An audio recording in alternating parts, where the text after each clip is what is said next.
Yo, I'm late. I'm late. Not as late as I should have been though. They started late today. Desktop audio. Boom. Night shift. I drove my mom at a car dealership. I would hear that day, but it's working out well from a 15K. I was busy. Overseas with the strong start he had, it is very hard to take this blue man down. It's got Rim off to the side. I got it ready. To heal him up. It's got Ward in there as well. So Sonya, I mean, they can easily take this fight with the amount of players they currently have, and even looking for the door, maybe looking for another angle of attack. Is the next surely they won't throw the game. With a 10K surely. Leviathan have the surely control. they win this. And for Leviathan, I mean, this has gone brilliantly for them. I think this is pretty much the exact opposite where Abraham's envisioned themselves being. Empty dreams on the the later this goes, on the Infernus. Leviathan getting a lead. The new Warden build, taking over high elo, starts becoming a little bit more. I'm into it. Again, for a lot of these fights, I just come back to. I played my first standard game of Warden yesterday. The positioning played Spirit Warden. It was fun. Really difficult. We threw at the end of the game, but Jason, especially as we start considering how a mid-boss fight is going to look, where you have. Things like Rabbit Hex on top of having Abrams, on top of having Doorman. Like, the mid-fight for Leviathan is so much better than Abraham's. It is more like, yeah, and I think this is maybe the next go here for Leviathan. It's okay. Leviathan is now a better team. Leviathan is not worth watching. The side does survive. Sonya, Empty Dreams. Dreams up to 17K. Like we were really talking about, squad. OCs and Arzo were really getting fed, looking like Abraham's the discrepancy they had in Souls. Wasn't that big of a deal, but it's quickly turned back around in Leviathan's favor. With Overseas up there as well. I mean, this is a very dangerous team. Can you actually get a golden statue buff check-in when we have a second? I'm curious. Weakening headshot, headhunter. This guy's based. So I think that's gonna be really important to really see the true power levels of these teams. Sonya has ult though. I think Sonya's fine. A quick swap on the Sanya. Sonya just pop ult. To a gank Sonya just press your ult button. 2-on-1 and nowhere for Sanya to go. Enough damage there between the Paradox first time pocket and the Celeste. However, yeah, Overseas pocket lash. Trying to make it at least not bloodless. Just. Don't know if enough support is oh going yeah, to be there. I always forget it's up here. So elsewhere on the map, Empty Dreams eats a hook and ends up falling. They probably knew they were going to play Celeste. Two Celeste. different locations on the map, giving Abraham's a little bit more life and potentially this Walker. And then people in EU can still play pockets, so. For OCs. Really not much unlike Overseas can do unless he has like NA, where one team took all the pocket players and they're still not playing. Themselves a Walker and Iradomini. I played him in a hot minute. He's boring, bro. You see the exact same. Here's if they're gonna. Alright, I feel like with the big patch, there might be some mini reworks, and I wonder if Pocket's gonna get one. Jason, the like they remember in was it like January patch where they did all these like they weren't even reworks, they were just like quality of life changes. Here's if they're gonna do that for some of the heroes. For a time, not enough to actually. Because now, bro, like this is like this is taking so long for this patch. I know how you feel about Ramsey, Pete. Don't you worry. Pocket is fun. This is kind of crazy. Pocket is like mechanically. So far, I would love for us to have the ability to next week update. Everyone keeps saying this. Were taken for enemy sinners. I don't know if that's even like in the API. Everyone's like, it's leaked. It's leaked. And it's like. It happened like 2 or 3 patches ago where they started fake leaking stuff because they know the leakers are just unrelenting now. So. But again, OC, look how tanky, look how he has radiant regeneration as well. So the longer the fights go on, I don't pay attention to any of that stuff though. As a Shining Wonder is just bouncing. Everything I hear is secondhand. He's just lucky to be alive. Yeah, I mean the clone Shining Wonder there was just ridiculous work. It wasn't even on screen. You just look at the UI and you see, wait, everyone's HP is Billy going unpicked, down. unbanned. Oh no, he was banned second. Clone. The fight continuing. The chase down together a little bit later. This started as an attempt for Overseas. Oh my god, Leviathan's doing it, bro. They're actually doing it. Look at this Veil Walker. This shit looks so goofy. Maximum move speed Warden. Loki though, as I've started to play Warden, if they uncap movement speed, Warden will be so OP again. Still like that one leak I saw about mini boss on the sides. Yeah, well that like I feel like that's even just like predictable. Leviathan got 2. Oh my god, Abraham just got wiped by the way. Yeah, I don't really see Leviathan losing out too much here, taking out 2 kills. Coming out with 2 rejuves and taking away the 1 from Saint. Oh my god, what the fuck is OC doing, bro? Dream still dies. OC should die though, no? Related, but she's not animals, so I don't know what to say. But Celeste is down, OC's falls. I run terror on free ball. Sure, for Leviathan, but they still get themselves the 4 kills. I got bored though. I'm starting to play Warden. They're getting the final pick off. McGinnis, getting the Shining Wonder that got people low enough to actually McGinnis get the Dynamo pick again. That led into mid boss. I feel like if you were to go and watch size, but I don't want to self-censor. You'd be like, okay, this is an unreal amount of work. I think it just assumes when you say like cuss words that you're like cussing at me. They still get away, Jason, with 1 rejuve and this rift. We'll see how big of a contest comes in now.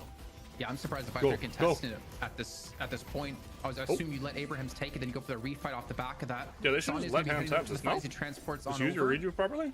And use these doors to extra shields is very important too. Looking at overseas in particular, you were charge on Fremont away. Saint's gonna fall already. Looks like they are poisoning for this control, and I don't really know if Abrahams can get into this to fight it. Maybe they can just kind of neutralize it, but they're going to lose quite a few. Wow, they're actually just dying anyways. Holy fuck, Abrahams are exploding, bro. Their entire game is falling apart right in front of them. You think maybe it's doable? I don't think when it started they have much of a comeback advantage, but Shining Wonder can be thrown out here courtesy of OC's bouncing round and round. Not quite enough damage being done. They're able to get the last reju. This game must be just perma fighting, no? Is it just fucking duel after duel after duel? I think Abrahams are just running out of gas on Everyone's this fight. poor. Leviathan still has 14k, and Saint's playing Bebop. What the fuck? What is happening? Before the end, but a lot of those loose souls can be non-support. They're playing. Abraham's playing double pick. Okay. 15k lead. I may have to run Warden again. It's fun running down people with match hate. Yeah, it's fun. Definitely helping out quite a bit here for Abraham. I played my first standard match the other day. Lose out on players and the kill streaks just continue to come on. Yeah, I was playing against a Ram, bro. That Ram like hated me. I would just cage him and he couldn't ride along. Is he still on fire? It was just like I was cleansing my trauma of being the Ram. It was fantastic. Holy fuck yeah, they're just dying on repeat, bro. Oh my god, they're just running it down. The only thing that gives me pause is how good Psy was in the previous played a lot of Ward. Yeah, Ward is really good. Mid boss, but Abraham. And now he's just like a. I mean, Jason, they find themselves in. This is like I don't. This is not the build. I'm sorry. This is not the build. I don't know has the tools. He's doing well, but this is not the build. Mid boss fights are going to get. I do think move speed is probably like a top 3 stat for him.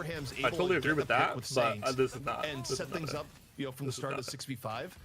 They don't have a lot of options left. I think double. I think there's a lot of pressure. I think this is fine. Very crucial. But then you put the Veil Walker on top, bro. You pull him overseas, he's gonna be happy with that. You pull him to Dreams, I feel like he could be okay with it. I think Irizumi I just don't see the vision true. I'm number one hitter. Saint has to hit hooks onto like Irizumi or Psy or the D-Mob. Obviously they're very mobile, can get around. But Irizumi, like the guard ward picked up, the amount of healing he can do. Bro, these pick characters are running it the fuck down. Even if you do get a hook on someone, is it going to be enough damage? They went double pick with Calico. This is a crazy comp, by the way. This lead is just going even further. I guess Billy was banned, so what do you even play? And then Warden got picked. So I'll have to see draft order, but this is a crazy comp that they're playing right now. Even if you don't want to fight this big blue man. Oh my god, Leviathan might actually advance. Yeah, it's D-Mov back in challenger match. Yeah, oh my god. I think about how things went down here. I mean, Overseas had a ridiculous early lane and was able to kind of just apply a lot of pressure. Oh man, it's big prize pool week. They don't even have prize pool on the screen. What the fuck? It's big prize pool week still. Abrams' dream. 3 rounds happen, 3 rounds coming. Don't you worry. There's more heroes. Because I think we're at 3 if not 4 overall for Leviathan. They're definitely going in the philosophy. People need to start doing this, by the way. Building Phantom Strike into Celeste. I don't know why people don't do this. Every time there's a Celeste in my game, I see 0 Phantom Strikes. This is literally what you do in the Celeste, by the way.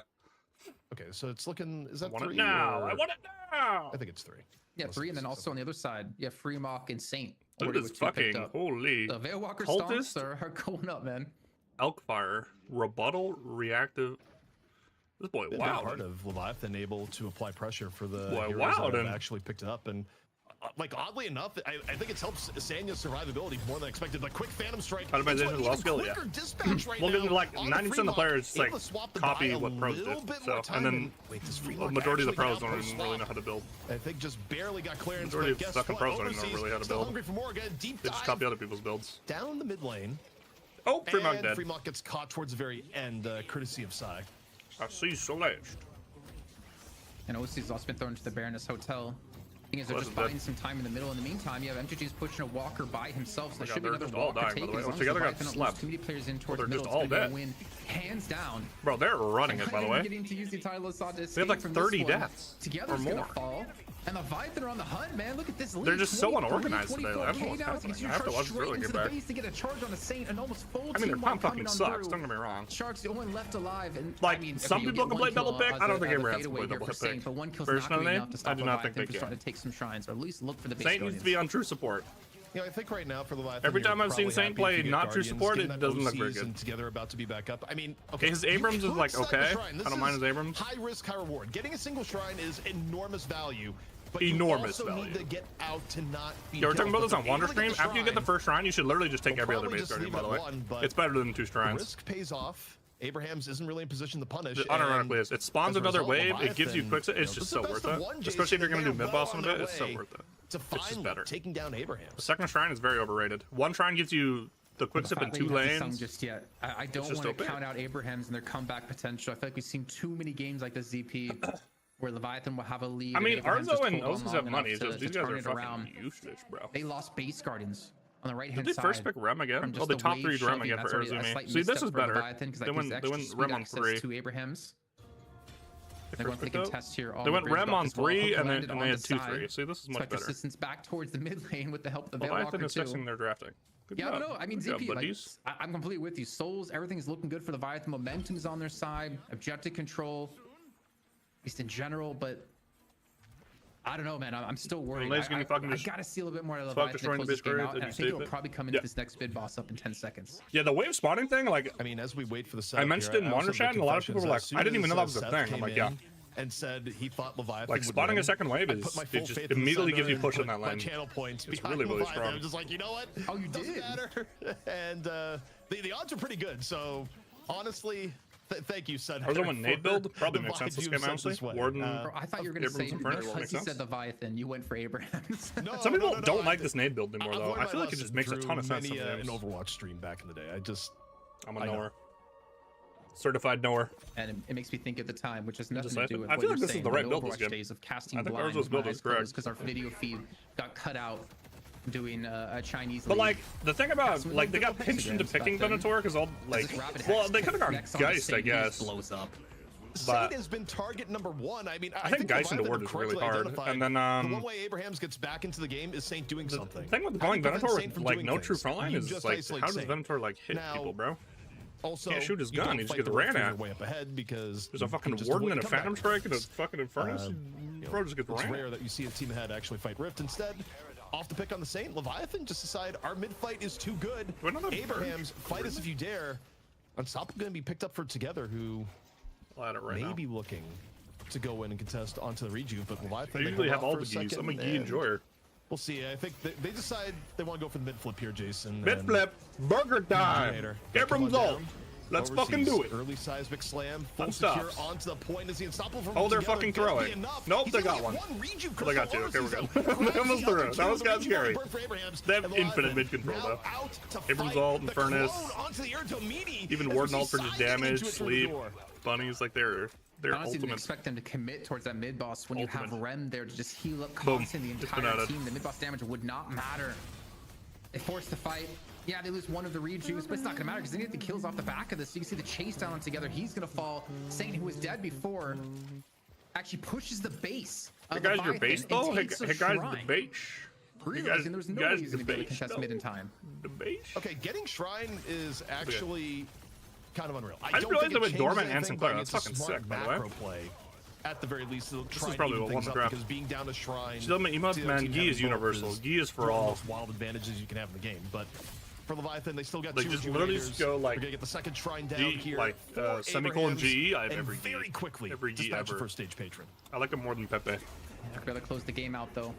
Gonna back off from this one. Still 2. Oh my god, full base crash. There. Still 2 rejuves left to go for Leviathan, and 4 people. Spearburn, this game is over, bro. This game is over, bro. This Celeste cannot play game. Celeste can no longer play video game. Off the back of this too. I mean, they have. Okay, he fixed it towards the end. Okay, this I like. This I like. He just has too much gun. Away some of the jungle here. But I like the rest of his build. Blood Tribute's super OP on Warden. Spiritual Ulfa super good. You want all those stats. I'm not a full believer just yet, man. No, I think you gotta believe. You gotta fix his. You gotta fix his early game. Your eyes are not lying to you, Jason. This is looking like Leviathan is gonna win their first challenger match, and gosh, I don't honestly think it's just we just go back to Mad Leap on Warden, by the way, for your Vitality Spike. I just think it's so good. Look, if I had to give a real reason to Mad Leap or just Warpstone, bro. Like Warpstone this game would have been really good in EU, where all the teams get more active scrimmage wise. Paradox, you know, it really does shake things up, and I think for Leviathan it's had a really big benefit for them. But here we go, 6-on-6, stage 2 just gap close for your cage and your trying to defend themselves here in the best of 1 as Leviathan get to work here. Get to work on what would be the team winning fight, and they're taking their time, Jason. Yeah, but the ult advantage is Walker's just gonna die. Now. It looks like they might back away. OC's trying to cut the wave so they have no minions. And then Siphon. Okay, see, this is nice. He fixed it. Yeah, we need to get rid of some of these, and then I'm into it. Meantime, the right lane walker did fall to minions. Leviathan continuing to close the. If anything, just go K-dash. If you want fire rate, just go K-dash. For Leviathan now to close this one out on the stamina is super fucking useful. And the Hidden King, no one's in the pit to defend it. Look how Kelvin's falling here. They got to get into the pit. Shining Wonder, though, kind of big for OC. He's got sent to the Baroness, but not before the ball gets bouncing. And now for Abrahams. GG. Oh my god, Leviathan won a fucking video game. Holy shit, Leviathan won. All in Abrahams. They're already down Freelock. OC's we have new hosts down. Only 3 left remaining. As Leviathan looks to put this one away and win their first challenger match in such a long period of time. Jason, they've done it. Okay. They're so fucking bad. They're so fucking bad. They're so bad. Because this oh my god, they're so bad. Unfair for people's channel points out there. ZP, you yeah, just what was the gamma? And you know what? If I go in there and see Achilles bet as well, I'm gonna have to take these up with the authorities. I didn't. Yeah, it was only 60-40. It wasn't that bad. No bets here. Just pure ball knowledge. That's ball, no worse. How do I do it? I don't know, but I showed up and I suddenly looked like the smartest man in the room, even though I'm absolutely the dumbest one. But I just had a feeling in my gut that Leviathan was going to get it done, and good God, did they? Hey, don't rush stuff like that, man. Yeah, I respect you. You asked the question, Akilos, in the beginning, right? Like, what's like the number? What's like the window you're looking for Leviathan where they can like come online? I feel like all bets are off when you have things start out like that for overseas. Yeah, let's see what happens in this early game. Okay, Fremont gets fucking shit on by overseas. Also, I don't think okay, they got pure shit on by the classic Infernus. Drastically to look for that early game impact. Abram's lane. This lane is actually like deceptively strong. Like you just don't have impact. Warden hit a certain level of no, don't beat her. Oh, he got his ult canceled actually. Here needs to be shown. He was there. Okay, so Premac just ran it down. Okay, what happened? Momentum, this snowball for Leviathan. You know, the funniest thing about that highlight is Last Stand being one of the least impactful ults in the game. It's like, oh, you got the gut shot interrupt on Last Stand. It didn't really matter anyway. Just walk forward and, boom. M1. It's what you're going to do immediately after, regardless. Did Fremont die 10 times? Yeah, I mean, the Warden build gave a little bit more oomph in the early mid-game for Leviathan. The Veil Walkers, early on, including on the Warden, actually paid off pretty well. But to me, I go back to the draft and just wonder. It was so funny that Infernus disappeared again, by the way. Was able to grab a Billy later into the draft. I think the mid-stage ban on Billy. Infernus was another one where it just disappeared for a couple weeks. Even when they were down a little bit, it was because of McGinnis, but for these fights were just McGinnis so unpicked on ban in the in series as well. Like they put themselves on Dark Souls mode for how to engage fights, whereas if together, for example, was able to play something like a Billy, it's like, hey, together, go in, drop chain gang. Oh my god, what a and snipe. Leviathan actually has to respect that and hold back. Leviathan didn't have to respect anything this game as far as walking forward, especially once they had a soul lead. They just backdoors.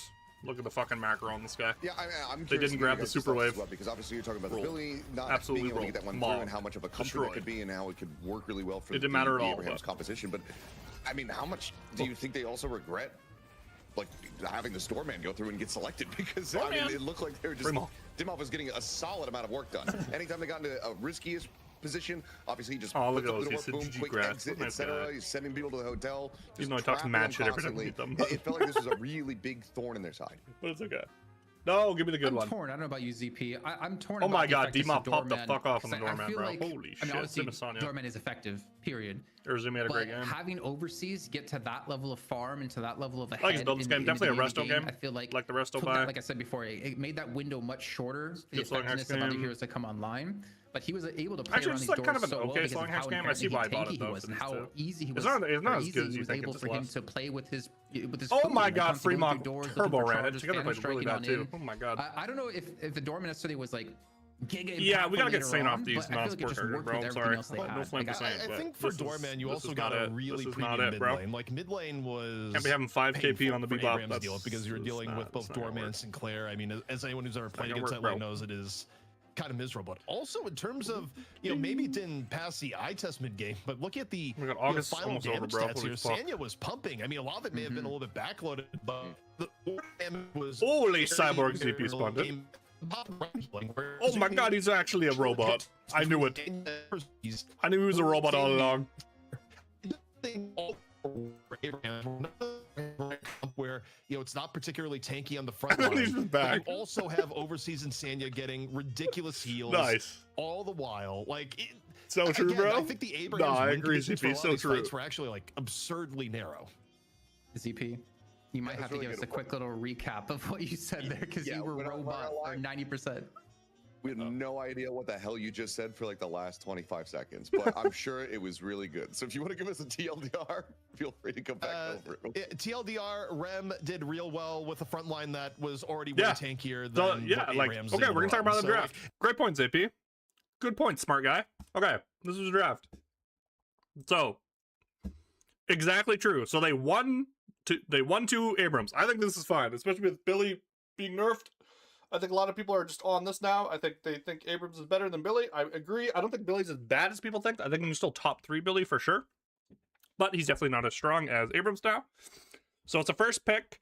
Celeste, I think after the nerfs, you could think about not first picking or not top 3ing Celeste anymore. It probably still is good if you have a player like Oskies. Like, I would more recommend doing it on your like 2-3 Oskies rather than a first pick here, because you're just giving up a lot of power picks. Like, you didn't go Doorman, you didn't go... I don't think Mirage is first pickable. I think Mirage is like, if you wanted, like, at the most would be 1-2. I would even look for it more like 2-3 or like pick 3. Even second phase if you want to go Mirage. So yeah, so they kind of reach with going this Slush first. I think it's fine. I think it's fine, but you should probably think about doing it later, like I just said. It gets matched by Abrams Doorman. I think Abrams Doorman is a great pairing, by the way, 1-2. They have a lot of value with the door. We saw it like a week ago.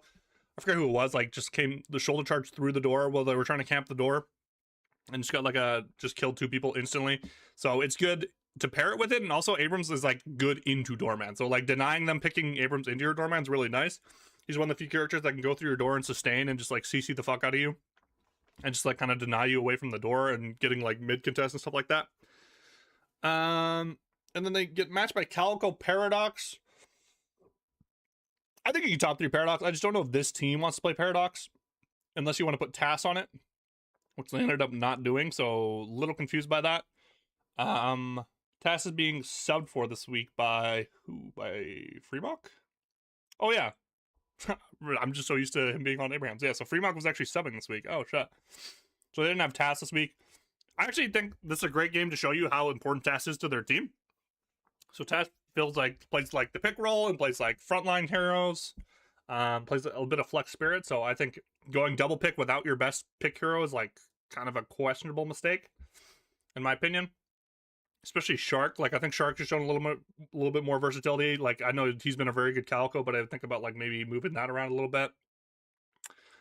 Yeah, I think this 1-2-3 is a little weak.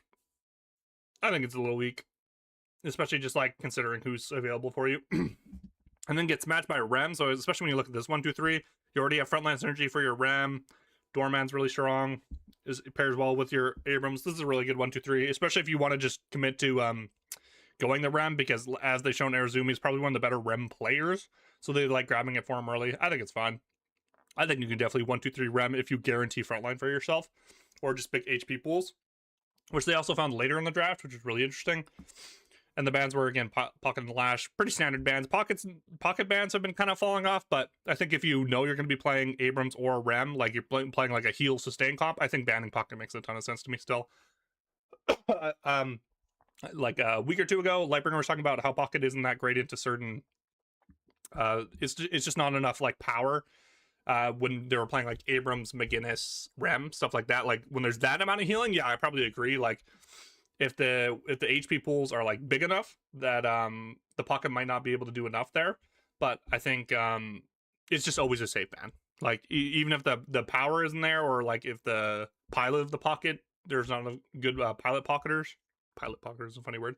I think banning it makes a ton of sense. It's just the number one counter to the theme of what you're going to do. So even if it's not like the strongest that Pocket has ever been into this type of stuff, this is like the counter to your comp. So it makes sense. And then if you get the Abrams, I think the play in second phase, if they don't pick a frontliner, is just banning Billy now. This makes a ton of sense. Nobody wants to seem to play the other frontliners. I think that's probably going to be one of the bigger things that's addressed in the next batch, is we're going to see Victor, Silver, even Shiv. They're all probably going to get some buffs. Because now we're literally dropping to like Warden now, because people have been like on the Warden thing. Just gives you another frontliner, big HP pool for your Rem. And is just like, frankly, he's just doing more than the other heroes right now. Outside of Victor, I think in this comp they could have thought about Victor. Especially with the way they're playing the Warden. The Warden's the P1 here. You could slot in the Victor here super easily. I think it'd be totally fine.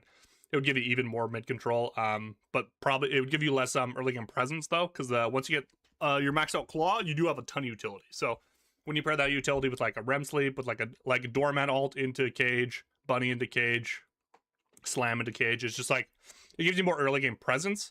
The Warden does than the Victor, just because it has more utility, right? But if you wanted to think about like maximum scaling, you could have thought about doing that too.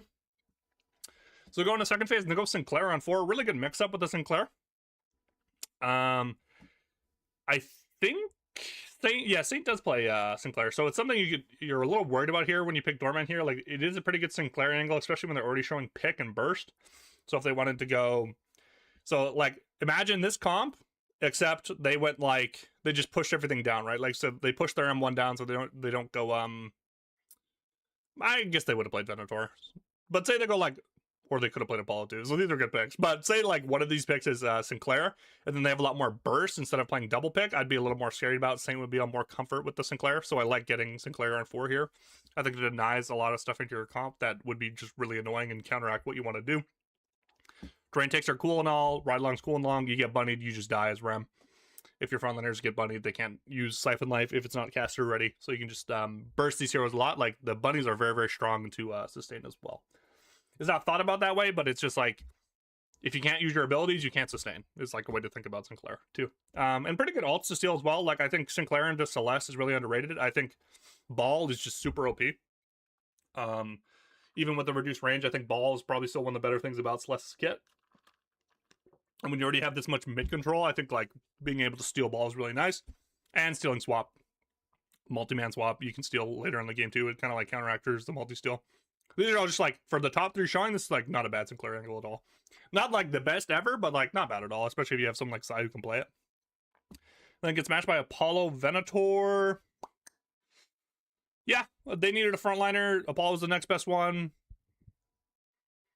I just don't know if you go the Venator here, like I was talking about in the game. You probably want something that's a little more self-sustainable if you don't have like a true frontline like this. Like Geist. People are kind of off Geist now a little bit though. Yeah, I don't know. Like, even you could go Infernus here. I would not mind an Infernus.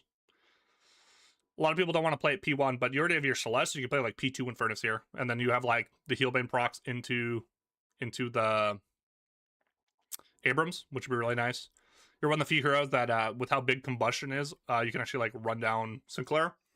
Like, you can, like, cover his distance of, like, even if he, like, hops to his, like, assistant, you can, like, your ult can be so big that you can still pop him after the jump. Natural slowing hex fire too with not natural, but can fit in slowing hex really easy with Sinclair. Oh, sorry, with Infernus. So like the slowing hex value of this game was like turbo into this comp. I didn't check actually how many they bought. I should double check that. Let me see.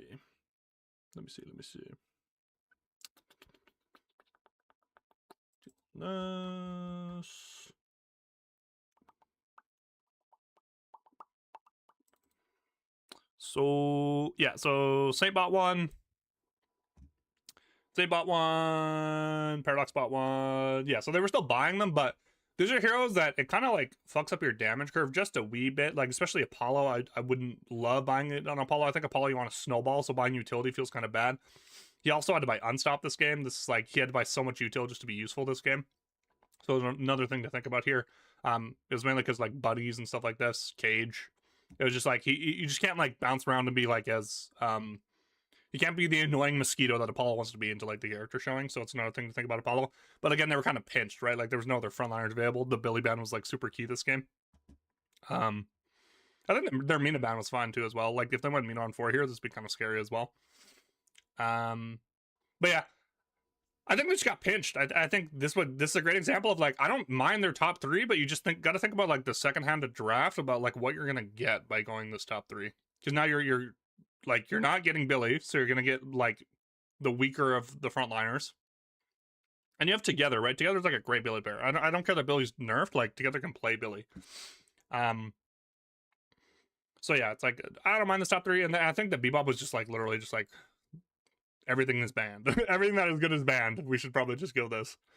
And the Warden and Furnace are great on 5-6 here. By the way, Great HP pull targets for your Rem. Warden, of course, like most HP, I think like top 5 in the game. Maybe even the most. I think he can have more than Abrams some games if you build like Colossus and stuff. Because Abrams typically doesn't want to build Colossus. So a huge HP pull target. Same with Infernus. Infernus has a ton of sustain as well. So just like pairing that with the Rem healing. They built a great comp around the Rem. So this is like when I keep talking about like, even when they were first picking Rem, a couple of weeks ago, I'm like, I think you can first pick Rem if you find the pieces like later in the draft. Like I don't like if you want to value Arazumi's Rem this high, I generally don't mind it. But you need to be able to get value later on in the draft. So like you need to commit to a Billy, you need to commit to an Abrams, and they committed to the Abrams at 1-2, and then they went on 3. So it's probably more like I say I don't mind it first pick. It's probably more effective as a 2-3 or a 3 like they did here. On your pick order, but if you get the pieces for the Rem is really strong, bro. Like Rem and like people don't play Ivy right now. I don't really know why people aren't playing Ivy. I think Ivy and Rem are like similar strength to me. They accomplish very different things, but I think they're just turbo strong heroes. Like even Ivy in this comp, I wouldn't mind flying these motherfuckers around. Like it's just really strong. Like flying a Warden ult, flying an Infernus ult, really strong. But huge HP pulls for the Rem. It's great. This is one of the, like, we have been seeing, like, terrible drafts from Leviathan lately. Like, they went, like, last week they went Rem and then Mirage, you know? So this is a big improvement. This is good. I like this. And yeah, like, the Bebop pick, I think they just needed comfort. Like, it's just bad into everything that's showing, honestly. Like, the Bebop is, you got to be, like, goober level Bebop to get value out of the Bebop this game. So I think this was outdraft, and I think the biggest thing is the top 3. If you look at the top 3 here, you overpower the Celeste, in my opinion. I don't think it's similar thing to Rem. You can pick it first if you can find stuff later, if you can find more value later. But I don't think you can go Celeste and then Tempo and a pick hero. I don't think you can do this. You need to find a frontliner. You need to find a true support if you're going to play support. I'm surprised they didn't just play Viscous here. Like Viscous on 6. Maybe Saint isn't like, I've seen Saint play Viscous though. Like he might just be off the Viscous thing. It would have given them more scaling as well. So it would fit the theme of like double carry. The Q would have a ton of value this game. Yeah, I don't know. I'd hate the Bebop pick, but what are you gonna do? What are you gonna do? Okay, I gotta eat. A man's gotta eat. One sec. I'll give you fancy night shift music.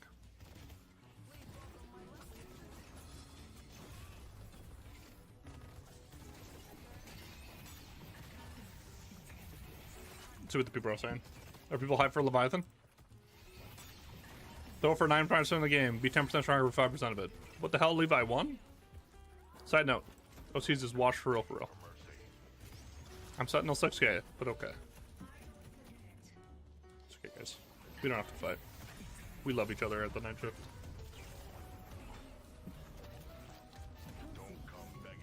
Don't come begging for mercy. Hi, Chick-fil-A. I dropped the mom off at the dealership. I stopped on the way. I'm a good boy, though. I got a grilled chicken sandwich.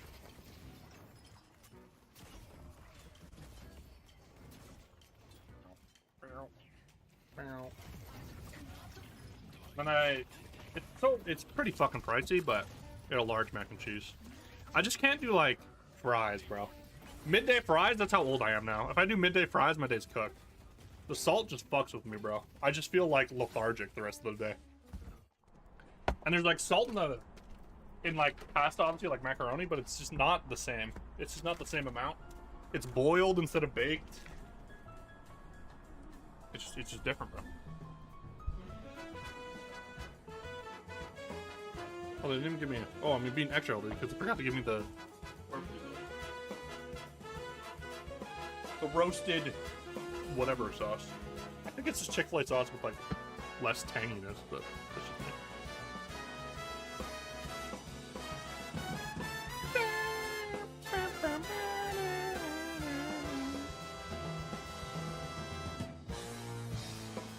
Oh.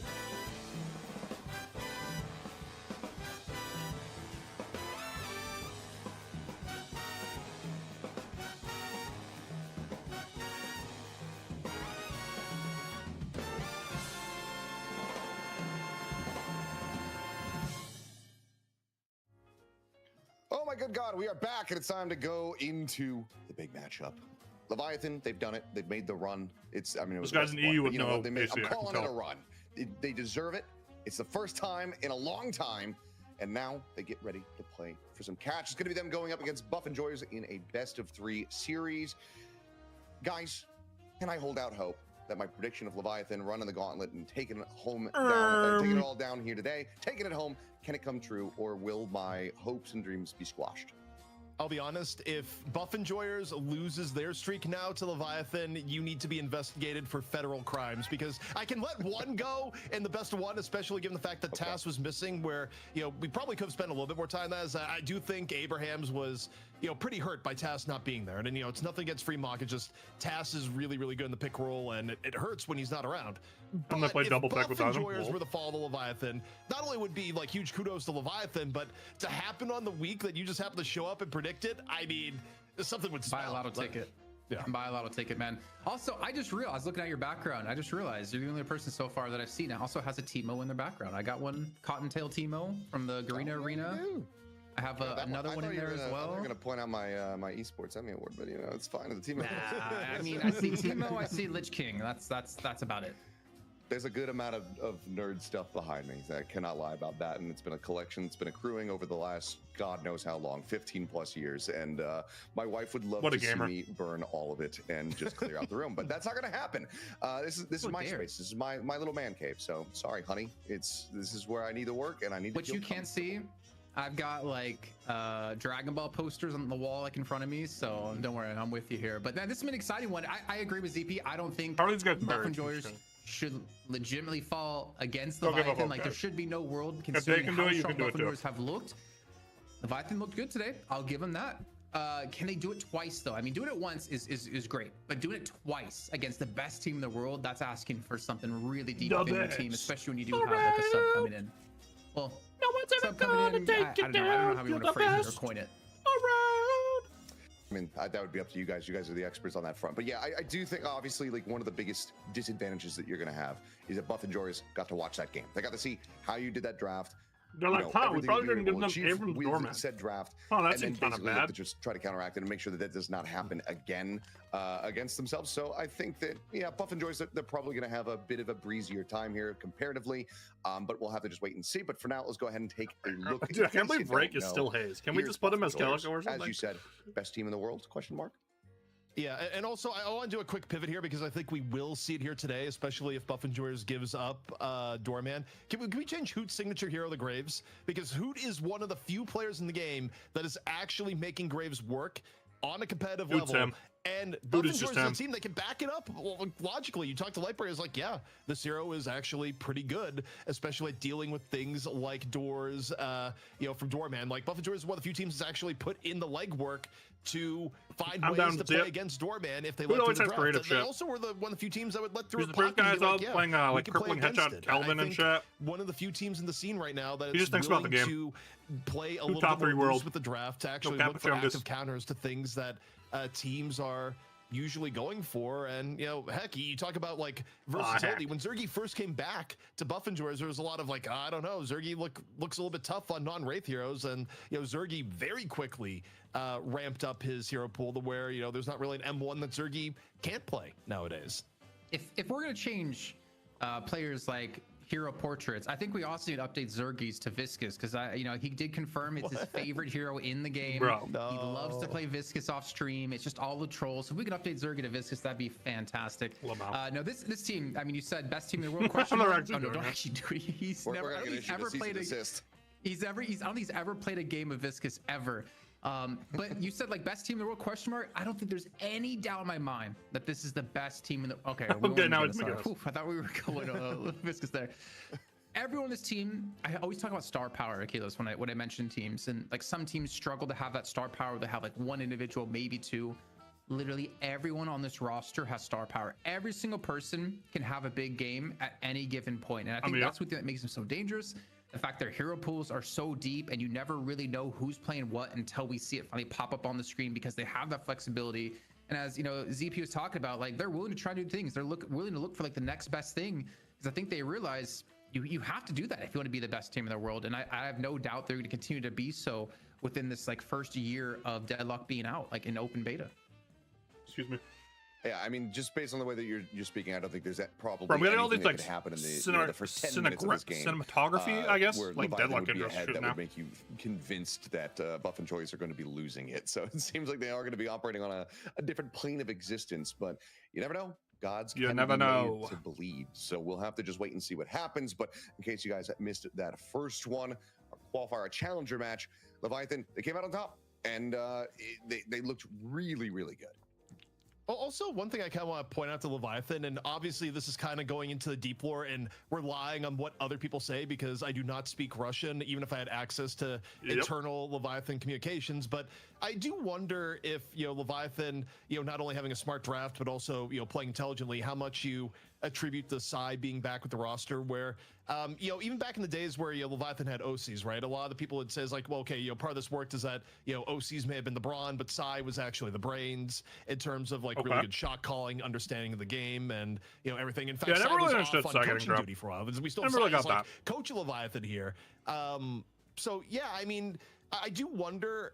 I think EU just over how much, the cerebralness values of mechanics. Psy being involved is actually a big deal, because players that have played with Psy on their team, have spoken very. Because literally Leviathan has looked so unorganized and messy for the last like we just come off 2-3 months, and then Psy comes in and they look great. How much of this was potentially the Psy factor? Yeah, I mean, OC said I in watched the particular beginning the of the game, reason he played so well in this team, but they got ahead by like 10K early game, was so allowing him to do so. He was giving information of telling where's clear, where can he play from, where can he dominating on the Abrams. We know position is so important when you're playing an M1 hero, and with how heavily Leviathan relied on OCs to carry these games, I mean, you have to give Psy credit.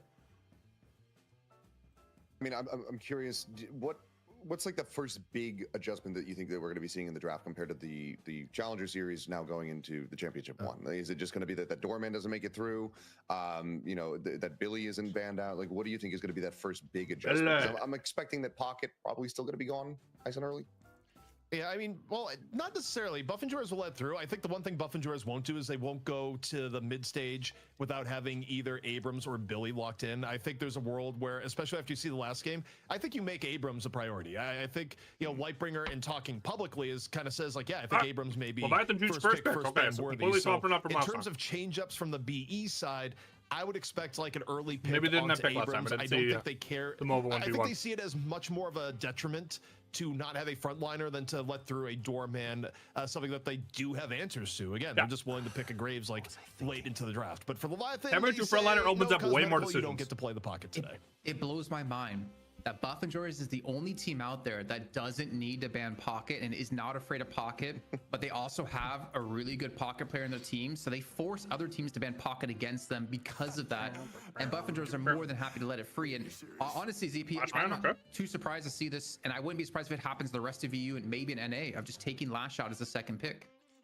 Lash or banning him as the second ban. I've accepted it. Lash is there's another benefit to it too. One of the things that I was giving. I think the bigger thing is Lash is easier to pull off the Doorman. One of the things he brought up. And they go Celeste first. When he so they're going to do exactly what Abrams is doing. Play McGinnis, because McGinnis is difficult to play against. So they need to find value. Big displacement. They need to really hit on this 2-3 like we were just talking about. That's where Ham's kind of whiff. Then you open up to a McGinnis pick later on, which Buff and Jores has been very comfortable with. But in this case, they steal the Rem. They're going to open with the Rem, and so I kind of wonder if it's going to be. Makes a ton of sense to me. Rem's actually pretty good with Celeste. Celeste is kind of like your get out of jail free card. You just hop to her and she flies you out. We'll see. After a team fight. This is actually going to be kind of an interesting first pick, because there's multiple ways they can go down with this one. Fucking how do you guys feel about this? Forking down my lunch. I mean, you're talking about the prio earlier on. Obviously, we didn't see that success really come through fully. And Hams, so if you want to go Rem, immediately get the best frontliner. Just makes sense. This is a super strong 1-2. Then go McGinnis on 3 here too if I'm Leviathan, and you think about the McGinnis. I want to say like the popular Celeste. And then they have like Gigas Sustain like we're talking about, especially with Pocket Band. So they got to go Billy. So they already learned better than Hams did. I think for me, so they get their frontliner. Can you play? I would take McGinnis because I don't think you can give McGinnis into the stomp. I don't feel like you can just play any comp with her. Especially with Pocket Band. Style with her, you have to facilitate the style that she brings of kind of like rotating around the edges of these fights. He's like one of the better McGinnis players as well. Split push. But as you did say with ZP, we're going to see that Billy not make it the second ban phase. You have to get giga value out of this Doorman Billy, and then you're playing into like the perma sustain. Kind of realize, no, we don't want that same thing being done to us. Buff and Jores, they let Doorman go through, not as first overall pick, but second wave of picks. So again, something that isn't too surprising for what they've played recently. They're going to pick up Calico the round. Maybe I think Leviathan don't play the McGinnis. Yeah, I think here that could be part of it. So you can drop the prio on it. The Graves, I think we're actually like entirely set up for a Hoot Graves on the back end of the draft.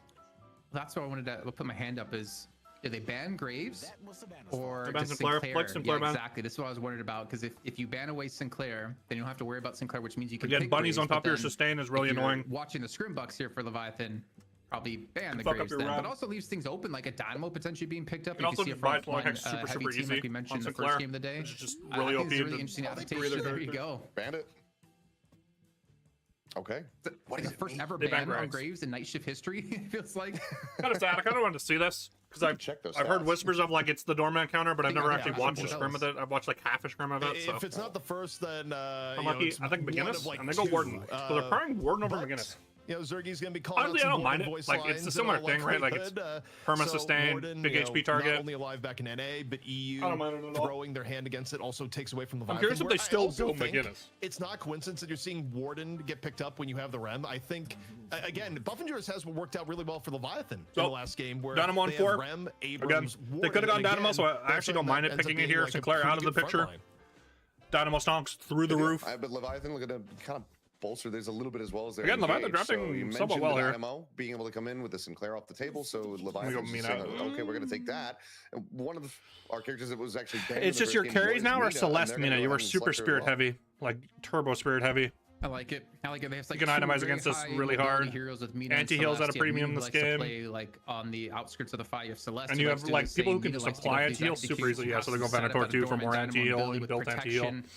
Where can apply anti-heal so easily with his ults and Flask. On the other side of the turn here. Abrams can apply it too.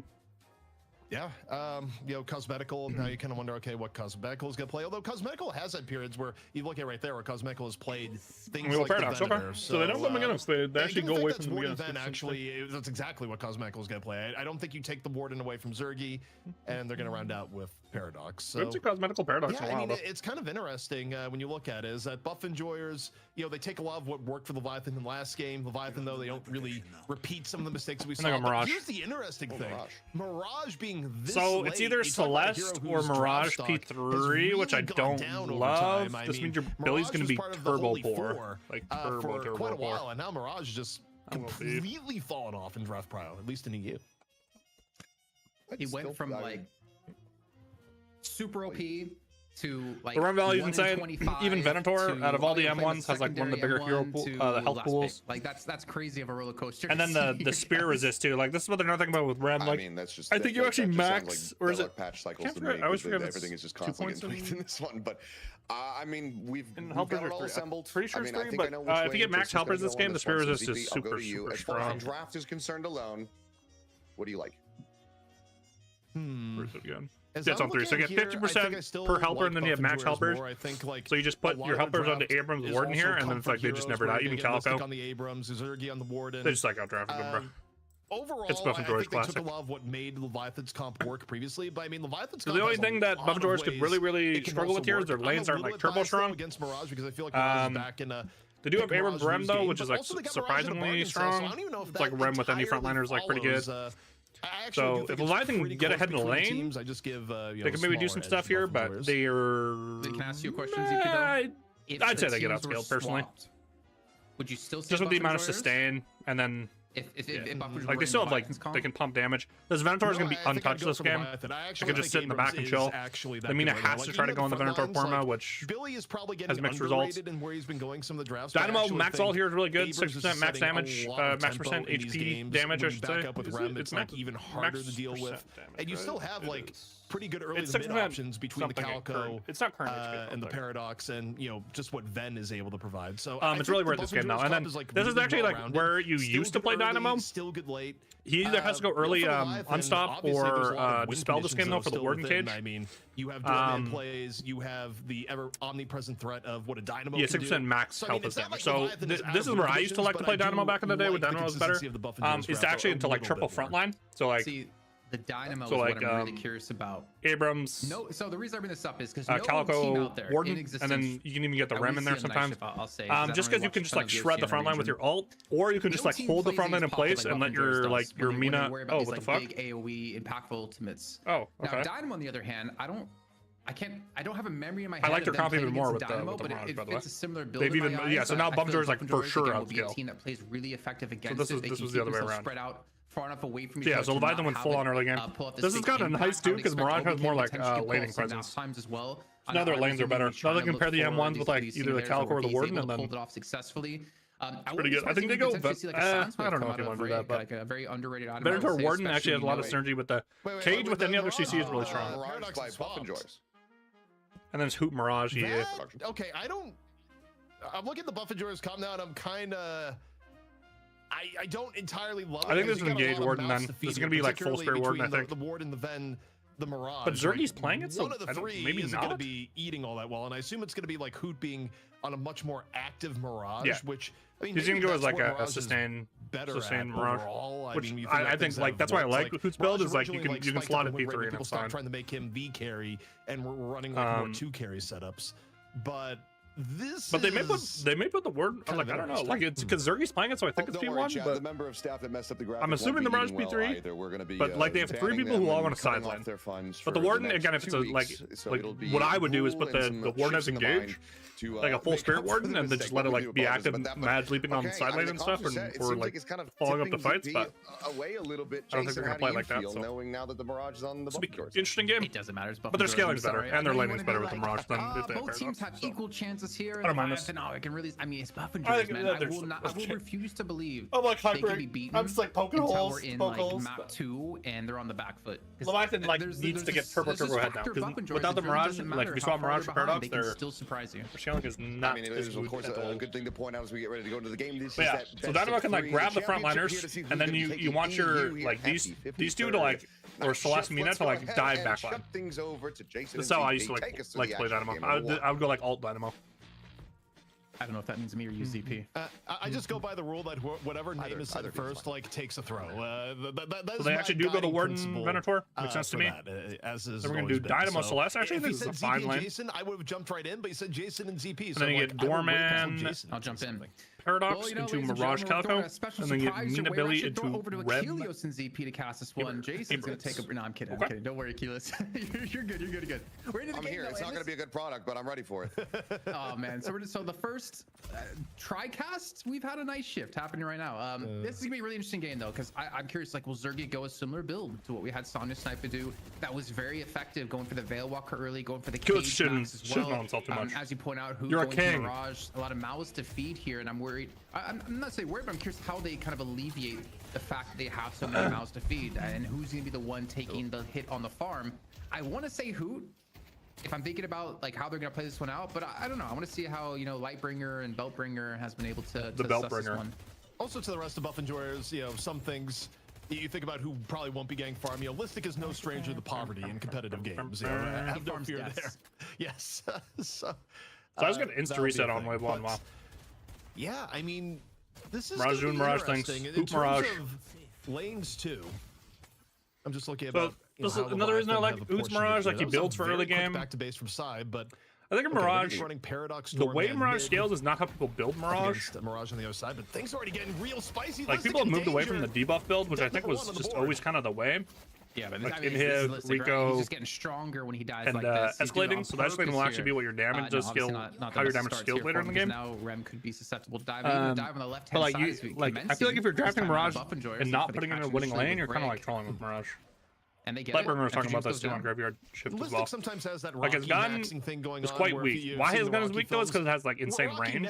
But good first round. You should abuse that by stacking debuffs on people rather than sometimes you watch the like average thinking you're gonna like carry with that's fine. upfront He needs DPS. to you know taste a little bit of blood before finally can get things going. But like either way. I feel like we just completely don't talk about this anymore. Like Mirage has an inbuilt inhib essentially, and then you stack it with another inhib. So if you ever get inhib matched as Mirage, like it just doesn't really matter. Like he's Scottish, right? If you're ahead, which you should like, be ahead if you're like Rocky drafting hero, it should get you should be putting it in a front line. Either way, an early start, an early kill on this lane here for Zugi or Zugi. What the hell am I? Why you? An early start, an early kill on this lane here for Zugi or Zugi. What the hell am I saying? With Zergy and medical with rotation out of Reg early on. So we're talking about, you know, again, the window that Zergy needs to get farmed up and become effective. Does get slightly shortened out, picks up opening rounds. I'm more curious about how the right lane is going to somewhat recover. And when these ultimates come online, especially looking towards Irazumi, is he going to look to rotate around the map and go for these singulators in other lanes? Is he going to commit on the right-hand side? But I do worry the fact that tunnel control is completely buff Jordan's side. You have Calico, you have Rem. There's a lot of extra income and a lot of extra economy that you can access that the other team can't. You know, good movement around the map as well, which we see Reg potentially coming for a gank yet again on the left-hand side. So we're seeing their kind of solution to the mouse to feed game by just getting raw kills on the left lane and letting Hoot farm middle. I mean, I was speculating with Ranger the other night that I think the game's going to evolve to the point that once you get more characters in the game with tunnel capability, I think eventually it'll be rare to see a comp that doesn't have at least one tunnel capable character. But all right, gut shot coming on into Celeste. Arguably, it's just so underrated. Just knock her out of cage. Like when there's no other tunnel character in the game. Going off either way, but like it's just it's of course this uncontested farm elsewhere. Obakim and it's just like net positive farm for your team that your team that like the other team can't access. So it's literally just like free souls is the way to think about it. It's like you're not taking away from anyone else in your team.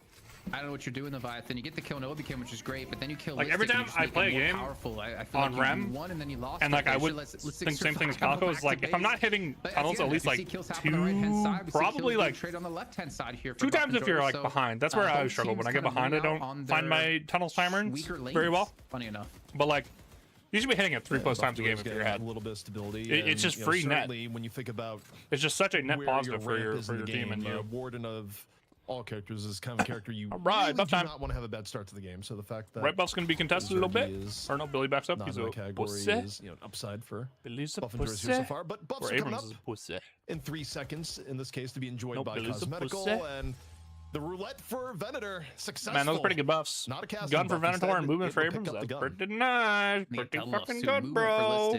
It may be more difficult to kill now in this lane. Everyone's back opening rounds. Everyone's back on the opening rounds. He's been holding on mid lane. 3.8k. Vrake's been roaming around at 3.3k. Constantly try to take away these boxes and build up an advantage. Though they're currently down by the 2k. And who is exactly not really afraid to go for these engagements onto Demoff here. Ex-teammate of his. To be expected. It always makes me sad to see Shark and Demoff play against Buff and Joy ZP because they're playing against the team they were on before. True. Yeah, you go far enough back. They had their own tours of duty on Buff and Joy's, where Shark, of course, back in the day was remarkably consistent. But was Shark just on Loki W though? Was he ever on Buff? Oh, no, he was on Buff and Joy's. Going to be and how active Hoot gets, because you know of the 3 between Ven, Warden, Mirage, I feel like Hoot would be the one to take the knee and be more active, take less farm, and as a result, you know, be involved in more fights than what you'd expect a Mirage to be. Yeah, the song is just too good. It's been out for so long. We'll see. I mean, it also could be a more active too hard world for Zergy, but you know, based on what we saw in the last game. Yeah, I mean, we'll check in with this build in a little bit of time. As Rake's returning back to the mid lane here in Ava form. It's an initial catch and it just gets carted away, so no real opportunity to commit onto this for a fight. I think he's keeping the pressure on, and then, you know, maybe even rotate back out of lane here, letting Hoot continue to get farmed up at 4.7k. Yeah, Hoot's always been interesting like that to me, ZP, is I feel like he has the potential to be one of the best carry players in the world, but he plays like a really flexible role depending on what the team needs, and I think that in his own right makes him the best player in the world, even here in 2026. Yeah, I mean, Hoot's come a long way from the, hey, this new player has a pretty good bebop. Definitely has a case for it. We gotta look out for the new bebop main. This is like, yeah. What team was he on then when he played bebop? Saya. He was on Tavix. I'd probably will put him over Saya actually. Brought back the old because he's more consistent than Saya. Saya has like stinker days, as it turns out, but does not really have stinker days. Famously named by Too Good back in the Overwatch era because he thought it was hilarious to make the casters say that name repeatedly. I had a fantastic time casting that game with Uber back in the day in good old Studio 4 back in Cologne, Germany. I guess like it would be more like who's two. Some highlights from that one. Like low main or highlights from this one at the moment because it looks like the mid guardian will be taken here by Buff and Joyous with Hoot. In particular, again, Vrake's not there. Vrake is on the left-hand side looking for a dive yet again. Here, just pretty much keeping this full pressure on the map. Well, not even full pressure. Let's be honest, EP. It's full pressure on this left lane and left lane only. And I mean, for left lane, that's Guardian that is very much dead. As Cosmetical is able to push things down. And in terms of who's going to get active here, this is going to be interesting because Cosmetical going the standard Cultist build, triple carry this game. I like Cultist a lot. I wouldn't even mind if Warden built it. rather than Swift Striker for Zergy. I've got to give like I feel like K-Dash is just the way, bro. In my opinion, the person that leave left lane here for Buff Enjoyers. That's just me. The stamina is just so useful on board, bro. It's just so nice being able to gap close and then abuse your move speed. It's just so fucking nice. I'm curious if he's going for a Chemical Flask max or he's going for the Cage max, because the Cage, as we saw before, if you get online, Arizumi grabs the Cultists as well. Spell magics are up, it can be Don't very mind it again. Obviously, the one big factor into it, okay, he's not maxed it just yet. I think especially with the nerfs, you want your Billy big and large, so being able to like generate income, passive income with letting your Billy get a lot more is nice. Look for the kills onto Hoot as Cosmetical is going to fall, and Overseas once again. Having the Billy as P3 is a bit of a mess. Okay, big. Good find from overseas. Cosmetical go down for Leviathan, and a quick snapback here on the left. Who cares about the creep wave? Just get the Guardian elsewhere. Nap time coming on out, sealing your from Listic. Listic there on the fall through. It's gonna end up just being a trade. Still have Sanya. I don't think Celeste can really do much here. The Shining Wonder bouncing to and fro between Listic and Zergy, forces the back out as Zergy actually nearly falls from the damage. Dorman's gonna come over though. He's gonna bring a door as well. Nutty here as he making great space actually. Onto this one, any connection after I thought he was just balling back up, but he's making great space. Trying to run away completely. He has those radiant spike also. Ooh, I like the burst too. I didn't see that. Interesting. Such a D-Mob just lurking in the shadows here on this door. How to kind of shore up the nerfs a little bit. You go like Mystic Burst early. Live on the right hand side, and still maintain a 2 interesting. Blast max. I don't so mind. He's really going for that stam hit. Yeah, and for Zergy's case here, you know, more bullets I like. The rotation there is just, opening rounds I like. Don't like Swift Striker. Double buffs, which I don't like Swift Striker personally. personally. Heroes that are good at getting the most out of golden statue buffs. Warden is actually one of the most efficient in the game of making. If Swift Striker had ways Kip pans move speed instead of sprint speed, I'd like it a little bit more, but. We see Hoot taking a trip. I think sprint speed kind of fucking checks. One with the checkout here as he just instantly dies as it fades. Sprint speed's only good if you're playing stuff that's gonna box run a lot or tunnel runners. So like these two. I can never fit move speed on Rem because you just need to. Like if you're picking Rem, you're trying to fill all the rest of the utilities, so it's like hard to find. But a decent user of it as well as the cart throws away I always kind of thought about like a box, like a tunnel running max build with Rem, but still only holding a 2K lead. If you have more boost speed, you can technically just clear all the tunnels faster, right? You can show up on them up everywhere. Those tunnels go fucking everywhere, bro. Overseas from getting the dunk here, easier said than done. I mean, at the pro level, it happens every now and then, but not saying it's good. You know, just something I thought about. For the urn is because Rem's already so fast, not so much. Especially your sprint speed. I think I could count one hand in recent times. He's a fast little guy. The amount they give him a lot of move speed because contests come in. His model's weird moving with Stam, so. We got Listic. It was a little bad to move with right Stam. Near the turn in, and even just delaying, of course, removes some of the bounty that Overseas would otherwise get. And yeah, Buff Enjoyers looking to make this more of a contest. Elsewhere, though, seeing pressure onto the mid guardian courtesy of Sai. Zergy's able to grab the urn, immediately ripped back by Overseas. Holy Billy just got shit on. Low in turn, and the urn scrum ends up in favor of Calco gets steal. Oh, that's fucking ginormous. They're immediately back in the game. Yeah, kind of helps him out here, actually moving the urn to the right hand side. Rest in peace, lane advantage. Turn in. Gets them within back to 4K away from catching up as a Spirit Snatch can be picked up here momentarily. It looks more so because the permanent buffs on the Calco are really nice here. She's like your kind of who's trying to usher you out of the early game here. Has a big enough lead. I feel like it's almost worth. So Rick is gonna have a lot more presence now. Being down, obviously. Especially with those souls going on to him. On either side, there's no Guardians on the right hand side either. I mean, there's no Guardians left on the map. Period. I feel like we're gonna see a big commit here to both teams. Who build? Possibly a big fight. But Leviathan with leaving Paradox and Celeste. Sai and Sonya on the right hand side. They're late, bro. They're late. Walker push instead. Yeah, I think they're going for the like they have the singularity and everything. They're just late. Too right, and they don't care as much about the rift. They're hoping one of these two walkers is undefended to the point that they're able to get one, and it would be a good trade. I don't think they're gonna get a walker though, bro. But I don't think that's gonna happen. Like we've had enough of a split up here from Buff Enjoyers to maybe not. They're just gonna full jump them on blue and then break and insta rotate. Like breakers are moving now. No. Go break. Go. And then they back up. Yeah, that was bad macro. Not bad here. I mean, Buff Enjoyers. I understand the idea, but you just need you just don't have the push power yet. It's only 12 minutes. Like tested and keen on making the right decision at the way right it'll ever be worth is if you get this blue guardian in the next like 5 or blue walker in the next 5 minutes. Losing blue walker early in the game does feel fucking turbo horrible. So that's the one way I would say it could end up being good, but that's like a hypothetical. Looking for that longevity in these fights. Technically, they haven't converted on this. It's an if. It's extra. So I mean, he's like a full sustain build. Even he'll be on top present of macro trade. It's a regen on top of that. So he's just looking for like the long fights. I'd say ZP. It wasn't a huge lead, but You needed a lead here. And you take a look at the. You need to abuse your tempo. It's been relatively even when you look at Buff and Joyers. Like the shred here. There's no clear position one and how things have been allocated so far. I like it. The highest is 11K, but generally speaking, it's always been a cooldown enjoyer too. I'm also a cooldown enjoyer. He does it on his Dynamo as well. Particular person getting fed. I think it's underrated. Elsewhere, you look at Leviathan, a little bit more farm, or the Sanya. And I think a lot of people I've heard Pashi talk about that, where it's like cooldown doesn't win you the game now, but it's like on certain characters you're like Mirage, for example. It's just like I'm assuming he put it on his Jin's mark. I'm assuming even like the gut shot. So with the way where he is, I mean, Mirage is fighting, it just makes sense to do it that way. Losing such a strong ultimate. And then on his Dynamo, it's like, well, Dynamo, you never want to fight unless your ult up. So if you have your ult up like 20 seconds faster, like it could be the difference between having it for a rip fight and not, right? Save the person getting thrown in because you could walk. As much as it's not buying stats to duel, I think it is up. Also, I'd expect Listic to go, pretty early ult max here, which helps mitigate some of the power of hey, we're up one, we have Dynamo. Shove mid boss. Like a lot of these comps are clearly designed. That's interesting. Nowadays, and Leviathan, Buff and Joyers. Good way to get your guns back if you know you're going resto. For mid boss. I don't mind it. Dynamo is one of the best heroes in the entire game of securing a mid boss after you have one pick. But he was just like copying Buff and Joyers now with Shred, which is correct. You should just be buying Shred. Shred is like way too cheap. Maxed pretty early into the game. This has been the case for a long time. Both teams having options here to where if you get one pick, it's not 100% automatic for the other team to just slam mid. Especially what they're playing into. Yeah, like all these like beefy motherfuckers. I mean, obviously we talked about before in the first game, you'd see Yamato being picked a lot, Sinclair for like mid boss. So instead of Hunter, he goes Cultist into recharging rush for his gunspike. Heroes like for Abrams. I don't mind this from to go for some better control onto it. Arcane Surge is really underrated as well. I mean, we're obviously going to see how good. It's going to play out when we get there because it's inevitable at this point with the 2K lead for Buff and Joyers. And a good shoulder charge comes on. You want all those stats on Cultist?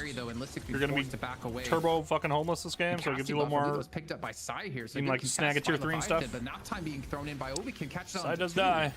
So we can live? No, we can dies. Okay, this is kind of scary now. Team-Up dies. Seismic how did that charge miss, by the way? Not quite on target. Elsewhere, though, Demov goes down. Both teams down one. So they're actually putting Hoot in sideline? Flee right thereafter.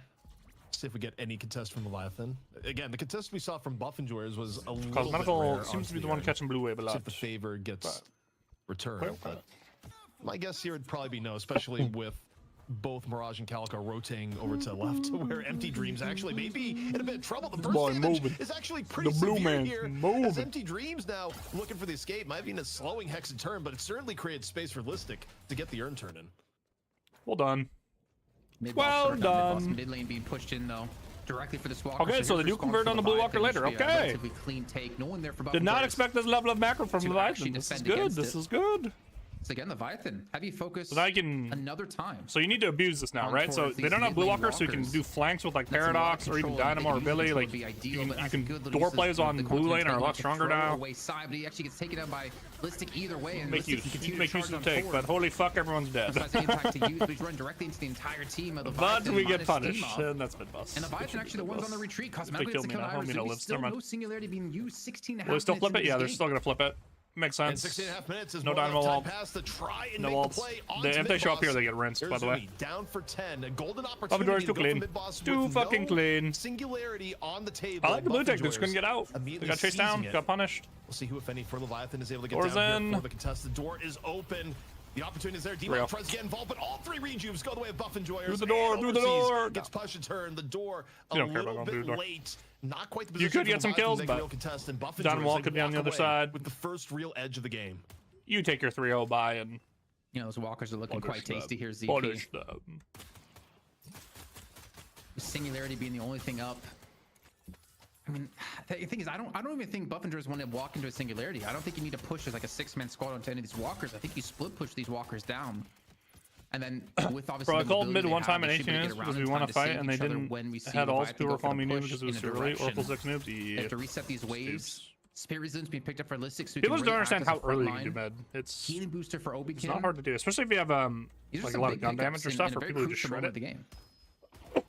Yeah, I mean, for Leviathan, the goal here is you're gonna bleed, but you want to limit the bleeding a little bit. Like ideally, you get out of this maybe down 1 walker, and down 10k total. You don't want the end result. Who's picking Traveler here? He wants to show up, so whatever they do here. This should just be a free walker, though. It's, you know, I like this way more. I like this way more. You could even go Enduring here instead of Spirit Shielding, but I don't mind the extra shielding. See the walker being I like this a lot more. Swap out the Swift Strike for K-Dash, and I like this so much more. I like Zerg's build a lot more. Oh, size impact comes a lot more than the last one we saw. And they get a kill onto 2 players. Irezumi and Sai both going down. Is this right? Are we 18 minutes in and we haven't seen a single singularity being used out of Irezumi? Demo's not getting value. Even if it's onto 1 player. We all die in lives. We all die in loss. Push these walkers anymore. Yeah, that's I would say indecision probably is what triggers me the most in MM. Down, so they actually can't push the left lane I'm like talking to people, they don't use their mics, they don't fucking do anything, and then I make a call, and then they go like, they ping me with a no from their character, and then we do nothing. They get caught in side lane, we lose the game. I'm just like, okay, yeah, let's just do nothing and lose the game. Yeah, that's awesome. You still got 3 rejuves. The advantage you get for the rest of the game is too ridiculous, and buff enjoyers, they know it. They make the macro call, and they are going in to try and get the shrine. However, respawn timers are still pretty low. All of Leviathan is back on up. Oh, Billy looking though. Chain gang comes out from overseas, connects on to Sleep in the chain. Irezumi just can't play the game, by the way. They're playing into Irezumi way too well. That's what I was saying about going it early. He greeted on his green, so he didn't go Dispel this game. So this would be a game where, as much as you want the early unstop, I would actually think about going Dispel first. That's what Saint does, because you're gonna get caged and you just can't get your ult off, bro. Early Dispel Dynamo's like pretty nice. It's either like, I really value either going Warp Stone or Dispel early on the game of Dynamo, or else like shit like this will happen to you. Where good players will just focus you and not let you buy anything. Zergy still ends up going Fleet Enduring, but he goes it later. See, this is good. Now you want move speed. Now move speed's at a premium. You just want to ult and run at people. So I don't mind this as much. Now it's like so prevalent that we're now 20 minutes in, and every fight we see, every death we have of that ultimate being up, you just kind of wonder. And they're like tempo buys, right? Because they're ahead so much. If it was used earlier, I mean, obviously we were tagging along with them the entire time. Well, I'll play with my RLs. I say mid, they start shooting it even when I'm not there. I love to see it, dude. True. I mean, it's so funny, like, because we know it because we played in like a competitive 66. These games are designed to be played 66. We just play MM because it's like the only way we can make it work. Now, Leviathan. I think people who like are bought in and want to win the game and want to like be cohesive is like how these games are meant to be played. But MM just does not promote that type of play. That's kind of unique to Doorman. You know, it's why part of why he is so valued. But overall, you know, if it wasn't for the shrine being down 10k, I don't know if you can go cultist on Billy anymore. I was thinking this when Lomane was building it too. I don't know if you can go it anymore. At, 20 minutes in, it's brutal, Jason. It might be a little too greedy. What it does to your lane priority for the rest of the game is I think you just need early game presence now. Because like every time the Billy gets behind, like that tends to exploit that to the I like he's going Warp Stone. Or did he still Warp Stone? Did you? I think Warp Stone you should still go early on Billy. I think you just need to buy combat stats on Billy early in the game now. I think you just have to get ahead, or else you're just not gonna have the same impact. Man, oh man. The Medical just murdered everyone, by the way. On the Erdemini. Ever since they swapped their Venator profile to Cosmetical, Medical, it's just in terms of actually getting even fights, Leviathan, they have the ability to still fight this one back, and you know, hey, look, it's been close. Even without a good singularity, there's still the looming threat from Irezumi. That was like a John staple for a while. You know, Irezumi be able to find it. So, you know, for Leviathan, let's go 1-to-1 movement for Dynamo, Vitality for Rem. Can we get an item check in real fast? I'm just curious to see buff enjoyers. What are they building towards? Because I mean, there is a world where they basically make the singularity do nothing. Obviously, you have size like impact to deal with it now. But do they have any unstoppables? Do they have any indomitables? Give them Scourge, okay. No, none. I think you should probably think about like something like Decay next. Warpstone. Yeah. And probably no economy to actually go towards Refresher or Unstoppable himself. So I mean, maybe we can actually take a look at Unspent Souls in a second. I mean, Scourge makes sense. He's currently sitting on so much Spirit. I think there's like a window where he's Spirit Resist coming in now too. Like, they're just not gonna be able to damage him, bro. I don't see Leviathan winning a team fight. Zergy just needs to get some, and then it's 2.7, so he's quite far off. And again, I think also with, you know, obviously it's not the case when you have Warp Stone, but I do think there's. I feel like you should go to spell over Warp. You know, one of the worst things you can do. They have a lot of gun damage. I totally understand. Like I love building Warp Stone. It's just resources up available for mid. They're just gonna silence it perma. Like as soon as I saw this Warp Stone buy, if I'm Calico, I'm just being like, I'm buying the silence wave, and the Dynamo's never ulting. Like it would have to be the fattest. You know, go in, hit 3 people, and even Hoot. Like Hoot could buy one. You win the fight, sort of deal. But otherwise, this warp expansion TP so far, yeah, it's super fucking OP. Like 90% of games, I build warp in my vitality spec like he's doing. But it's just this game, you have to think about the silences. You have to. If you can't get your ult off, you are losing the game. And plays with Doorman here, so and it's just like a point and click silence. And then I just buy silence wave now, and I just perma punish you. Right now, just like you're not gonna get your quantum off if I just keep silencing you. Or your ult. That's what I was talking about last game, right? You start getting a ran down too. You start becoming like chuddy. Very aggressive. Where you can't get moving abilities off because you're silenced perma. Abraham's tried to do this against them, and it worked out once, but that was pretty much it. You're able to force him back, and you can see Buffendor's respecting that little zone of control that the door gives you when initially is placed down. But mid-boss just being 15 seconds away, there's really no need for Buffendor's to cross that threshold and potentially give themselves okay, so Saint's going debuff reducer, so he has his vitality spec now, so he's trying to greed for unstop. So if I'm Buffendor's, I actually kind of want to like push the tempo right now and punish him before he can get his unstop. I don't think they want to pull the trigger just yet. I think you want to look for obviously a couple kills before you go for it. Like I want to play on side lane or something here. I want my Rem to like look for a sleep. You're probably losing mid boss. I mean, the goal here for Buffendor's is protect the lead, don't give up a pick. Goal for Leviathan is very much generate a pick at all costs, go to mid. They do outscale, so and as a result, I just think that with your lead here, like you don't really have to equalize play it out scale. The macro state of the game. You want to like because the Dynamos currently can be punished. Soon he will not be able to be punished. And then fights get scary. Celeste ball with Dynamo is fucking scary late in the game, bro. That shit's terrifying. Seen NNU that trying to make Abrams the pick. That shit's scary. But if you get something like the let's Ram, go yellow. See, I like this. I like Obikin being like, let's fucking do something. See this guy? Let's kill this fucking Billy guy. This Billy guy wants to fight. Let's fucking kill him. Try and make something happen. And first kill the Billy guy. It's gonna be overseas. Pulls in 3. Oh, he's dead. Time. Out in response into Singularity. Ooh, Singularity off. Ah, there's me. Obikin hopping into someone down in. Coming out from Sanya. Cool up, bro. He even found the angle. It's just Buffendor's able to stay alive, withstand. They pick super curious what Erzumi's points are this game, though. Because he did go rapid, so he might have put the points and stomp. Quick enough in that Singularity, gets a tag along. I like Zergi's build way more. Healing he does what I'm saying here. to survive this fight. Has overflow now. Buffendor's to rotate on in. This is what we kind of talked about. If you can't, deal with Rem, the amount of healing he's gonna be able to do off the back with Singularity is I don't think you're gonna have the damage even with like a heal bane mixed in there. I mean, Hoot might be chased down here by mid-boss. Is very susceptible to being taken down, and Hoot creates the distance he needs more importantly to escape. I don't even know if Erzumi has I keep saying Erzumi if Obikim has that's ridiculous. Max minions yet, but yeah, and that may have been a silver lining if Hoot was able to get grabbed here, but now Buff Enjoyers, they know they have the advantage. Singularity is off cooldown on top of Dynamo being dead, and they're going to mid-boss, and like this. And he's getting spares those down, yeah. Demov might have door cooldown up, but can Demov do the impossible? This, people are pretty well aware of how Doorman can contest here, but Rem hero with big HP pulls. We're fucking nice. Oh, that was a really nice cart. To rejuve the Buff Enjoyers. Is there a third? Sai goes down in on the contest. 3 Still one charge up for grabs. All grabbed by Buff Enjoyers. And the carnage afterward completely in the favor of BE is now Jason. They're well on their way. Run, Unicorn Lady, run! Run! It's a little off topic. I thought you were doing the pineapple pen thing there. I have a cart, I have a door. I have a car door. I don't know. I thought you were going with it? I don't know. It's late here over in EU. But yeah, I mean, a really well done take here by Buffendor's, not dropping a single region, even getting parries onto overseas, trying to steal one away. And the first stage patron will fall. Will they finish the game here? I'm not 100% sure, considering Hoot's not here. Probably I'm not 100%. They'll probably look to back away, but they still get the damage in. They get the lead of 25 and they're gonna get the and unstable rift. The objective shuffle, like mid-boss into rift, into urn. The game is unwinnable. I didn't see map, but they were probably there and then they left to mid-boss is my guess. Most likely. And okay, now for Leviathan, the win conditions have narrowed dramatically, Jason, to where you're just kind of going, hey, can we somehow set up the 6-man Singularity? Unlikely, and frankly, in terms of the era of like fight night into night shift, I don't know if we've actually seen the vaunted Dynamo 5-man comeback, because teams just usually position better.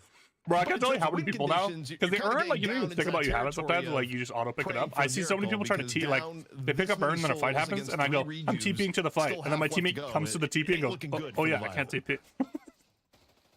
And then they're just late. I'm like, bro, you have the earn, man. You can't TP, bro. Caught out here. I'm gonna say he's Stop actually giving them my flow. good intel where they could potentially jump onto someone. TC just all those little helpers in mid lane. That lane's gonna shove extremely hard. Listic has to get back in here. Might just get hit with the game on this left-hand lane, and Hoot has no one to contest him. Large. Instead, it's actually Zergy getting extremely deep here. Zergy died. I think this is actually fine now. Comes on in, only catches on to Sonya. I think this is fine. Oh, Rem got yanked actually. Oh, that's not good. But the reinforcements get here. Hoot hasn't even bothered to show up just yet because the trapper's not up, and yet somehow Buffers are winning the fight. They're just so loud. He just yells out, "Never show fear, no matter the odds." And never show fear, no matter the odds. Any fear whatsoever. 3 down so yeah, for perfect example. Map 1. Irizumi couldn't get to his unstop this game. This is a perfect example where you need to go dispel earlier in the game. You have to respect the silence. I've made this mistake one too many times. One too many. With the Abrams, Rem, and Ven. You cannot breed for the unstop.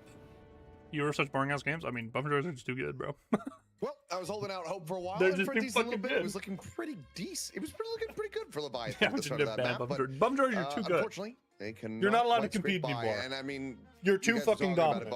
Take a break. Just a cut above. Bro, they already have 100,000 career wins. Got in the lead. Career earnings. They just had a chokehold. They just ran away with it from there. They're disgustingly good. And the thing was, I mean, Leviathan put up a decent fight. If we think back to the very beginning of the game, they were killing Listic, they were killing Obikim, they were winning that right-hand lane pretty heavily. Like, they killed Listic multiple times. But I feel like the response of the Buff Enjoyers of putting Vraic in that left lane, or at least not even putting him in the lane, right? He would rotate very early on. I think his first rotation came about 2 minutes in. They're able to get kills over on a Zergy and cause Medical to kind of alleviate the pressure of them losing that right-hand side. Who continue to farm up. We question, you know, there's so many mouths to feed for Buff Enjoyers, but everyone finished off with relatively high soul counts. And they were able to just survive Leviathan in the beginning. Made sense this game? Yeah, I mean, talk to me a little bit, ZP. Sorry, I'll cut you off real quick. But why did we see such a hesitation to try to just go for the ult off this Dynamo? Like Irizumi, I mean, when it finally came through, it was too late. They were too far ahead. I mean, I unless think he's getting the insta good setups. I think insta fine, like he's just gonna get soft. Okay, well, was Irizumi given free reign, or was he saying, hey, wait for overseas lane chain gang? And then also, you know, some of the micro level plays are hard to judge in the moment in terms of, you know, did something like a silence go off? Was there something else that like came in and had a play that like kept Irizumi a little bit out of the fray? You know, some of it maybe was Irizumi not pulling the trigger, but also some of it easily could have been on Buff Enjoyers just making things as difficult as possible for it to happen, and you know, just shot calling priority. Are too good. Players are too good. Was probably more hoping for a setup there with chain gang and otherwise holding the ult for mid boss, and you know, it never really materialized early to mid part of the game. And you know, by the time Leviathan finally committed to a play, they even have to read on Leviathan. Like they haven't even. You know, you take a look at how this goes down. Like you have a little bit of a wombo combo there, but they haven't like played Leviathan in a real match in a while, and they just know like, oh, just pick around. And now Irizumi's like kind of meh. Any kills despite Irizumi has not looked great. He looked good on Viscus for a while, but I think full sport Viscus is kind of dead. Ask you a question, Achilles. Yep. Because obviously we were both league so now he's got to play stuff like Dynamo, and I don't think this is a bad Dynamo game. I think he kind of trolled his build a bit. But the one player, hopefully it was only one, that used a trackball in League of Legends and played in like the highest level of League. No. Oh God. I don't think there's anyone. Yeah, you don't have to answer now. I would have known about that. You remember of him, but I'm curious if you can remember the name, and maybe we'll get back to it in a second because we did. It must have been like a season 1, season 2 person. I have no idea. Opinion on the fact that Zergy's playing on the best team in the world, and he's one of the best players in the world. 18K. It's kind of surprising. I guess he just showed up to fight and murdered everyone. Yeah. Warden character pretty fucking good, bro. Okay, this core I like a lot. I would just go K-Dash over Swift Striker personally. Because I think the Sam's too worth it. Swift Striker just kind of sucks.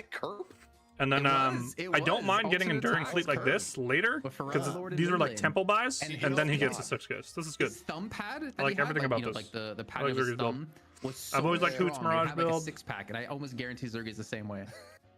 I think not going nade build this game made sense, like the cultist buy as well when you have triple carry. Our first international like tier 1 land where, you know, teams are paid to fly out, and you know, you have all the trimmings, and then we hear like in the whispers like someone just like steals Zergy's again. I don't think you can go cultist on Billy anymore. No one can actually get a trackball. I think you need early game stats to start snowballing. I don't think you can pretend like you can scale with this. It is a thing, and stuff like that has occurred. I remember. I think this game you should go escalating mag. Samsung Galaxy when they were still a team. I think this is, and they were using this old mouse from the Brood War era that just wasn't in production anymore. And when it broke, and I'm saying, yeah, see, look, he got to dispel here, bro. He needed to dispel like here. Eventually, he just had to move. If he went to dispel here, he'd be able to play the game. That was like of a similar size and weight. He graded for double duration extending. If you want to try to avoid that, he needs the dispel for the warden silences. Or he's never gonna be able to play the game or move. Hold your first big major for Deadlock out. Because the other thing is the dispel opens up your warp stone too. Like Villain just talked about in Twitch chat. Like you can use your quantum warp and you'll never get caught, but if you can't undo the silence, you're just gonna die before you can even do that. I would never guess watching Zergy play if I would just watch nothing but Zergy VODs for the next month. I would. So Dmov goes from utterly carrying on Doorman to being useless because it's just clean performance the whole way throughout. Also, one thing I need to point out real quick that really Paradox stands bad out to me stat-wise. I mean, I don't even think it's the Paradox. Dynamo in part because of walking down mid. I don't know what we're doing. But I think the first picking Celeste needs to go. Or Page I think she can be 1-2'd or 2-3'd. I don't think first pick is. It is actually night and day in terms of healing output. Even damage. Where Irizumi, if you look at the qualifiers of some of the W tourney stuff, Irizumi actually has a pretty good page and pretty impactful. But if I'm like maybe you just get ran down or just like DPS too hard, I don't know. I do think yes, mid boss presence is important, but you may have overcooked a little bit. They went because I think they just like so much more Drake on Calico. On both so they value the Calico over the McGinnis here. Yes, Rem was highly prioritized by Buff. Zergy loves playing Warden, so if there's new Warden build out, for Irizumi, you kind of wonder, okay, if you can't get the Rem, maybe you does not surprise me at all because this was actually a kind of tough Dynamo showing by the stats. Yeah, I kind of hate myself for mentioning like he's still not ulted 18 minutes in, he's still not ulted 20 minutes, but the thing is like that's kind of why Dynamo's there. Like I think ZP hit a really good point of at that point in the game you might as well just keep it because you have that threat then for mid boss. But I feel like Buffendorf kind of just got too far ahead for it to really matter. Like the fact that Listic would have sizing impact to cancel it. The fact that Irizumi wasn't able to get farmed enough to get unstoppable or indomitable or anything like that to make it so he could get a clean ultimate off, I think really hindered his power. But then you look at like supports. I mean, he did do okay damage. Like Obi Kim didn't do that much, to be fair. Neither did Hoot, honestly, even though he finished 1-2 and 13. But Buff Enjoyers just were able to focus him down so quickly that he didn't really have an opportunity to get any good clean ultimates off. Yeah, I mean, this was pretty much the Zergy show. Obviously, like Cosmetical, the collat. The Zergy. That was sick. Really nice. The Zergy show. But just going full flask build, just chucking them every 4 stackers, boom, boom, boom, just layering in the damage. This was a very dominant showing. So here we go. My first exposure to Buff Enjoyers and the dominance that they do. All I do is cash out. Hold on. All I do is cash out. Oh, baby. Give me those internet points. But it's not looking good. Put them in the bag. See some big adjustments in that draft and hoping to see a stronger performance from them. But for now, we're going to go to a quick little break. And then when we get back, it's going to go into map number 2, game number 2, whatever you guys call it over here.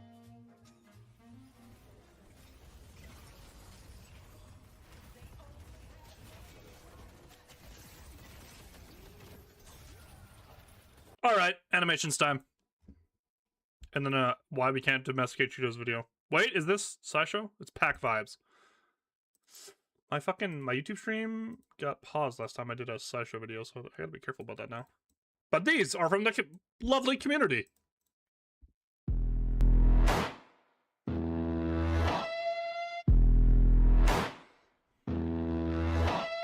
Smile through the shadows, never show what you know.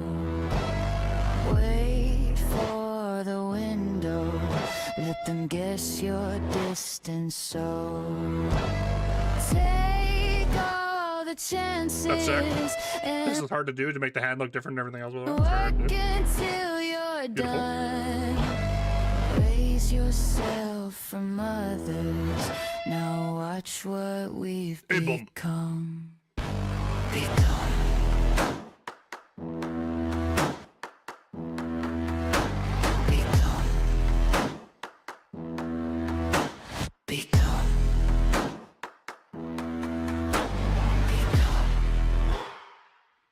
Beautiful.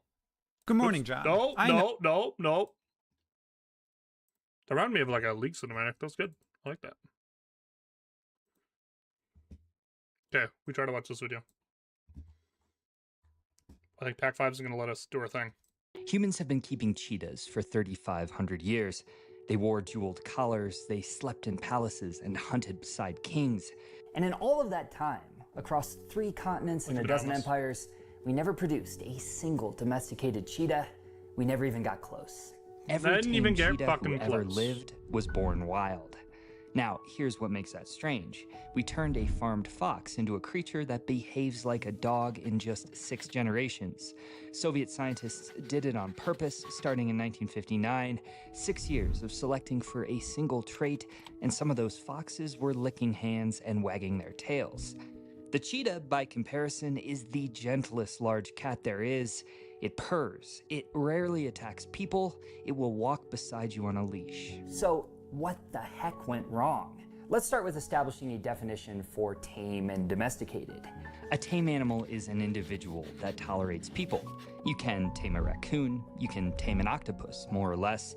Taming happens inside one lifetime to one animal. You can tame an octopus? Really? And it dies when the animal I feel like that's like a lot of assumption going on there, but I could be wrong. Dies. Domestication is something else entirely.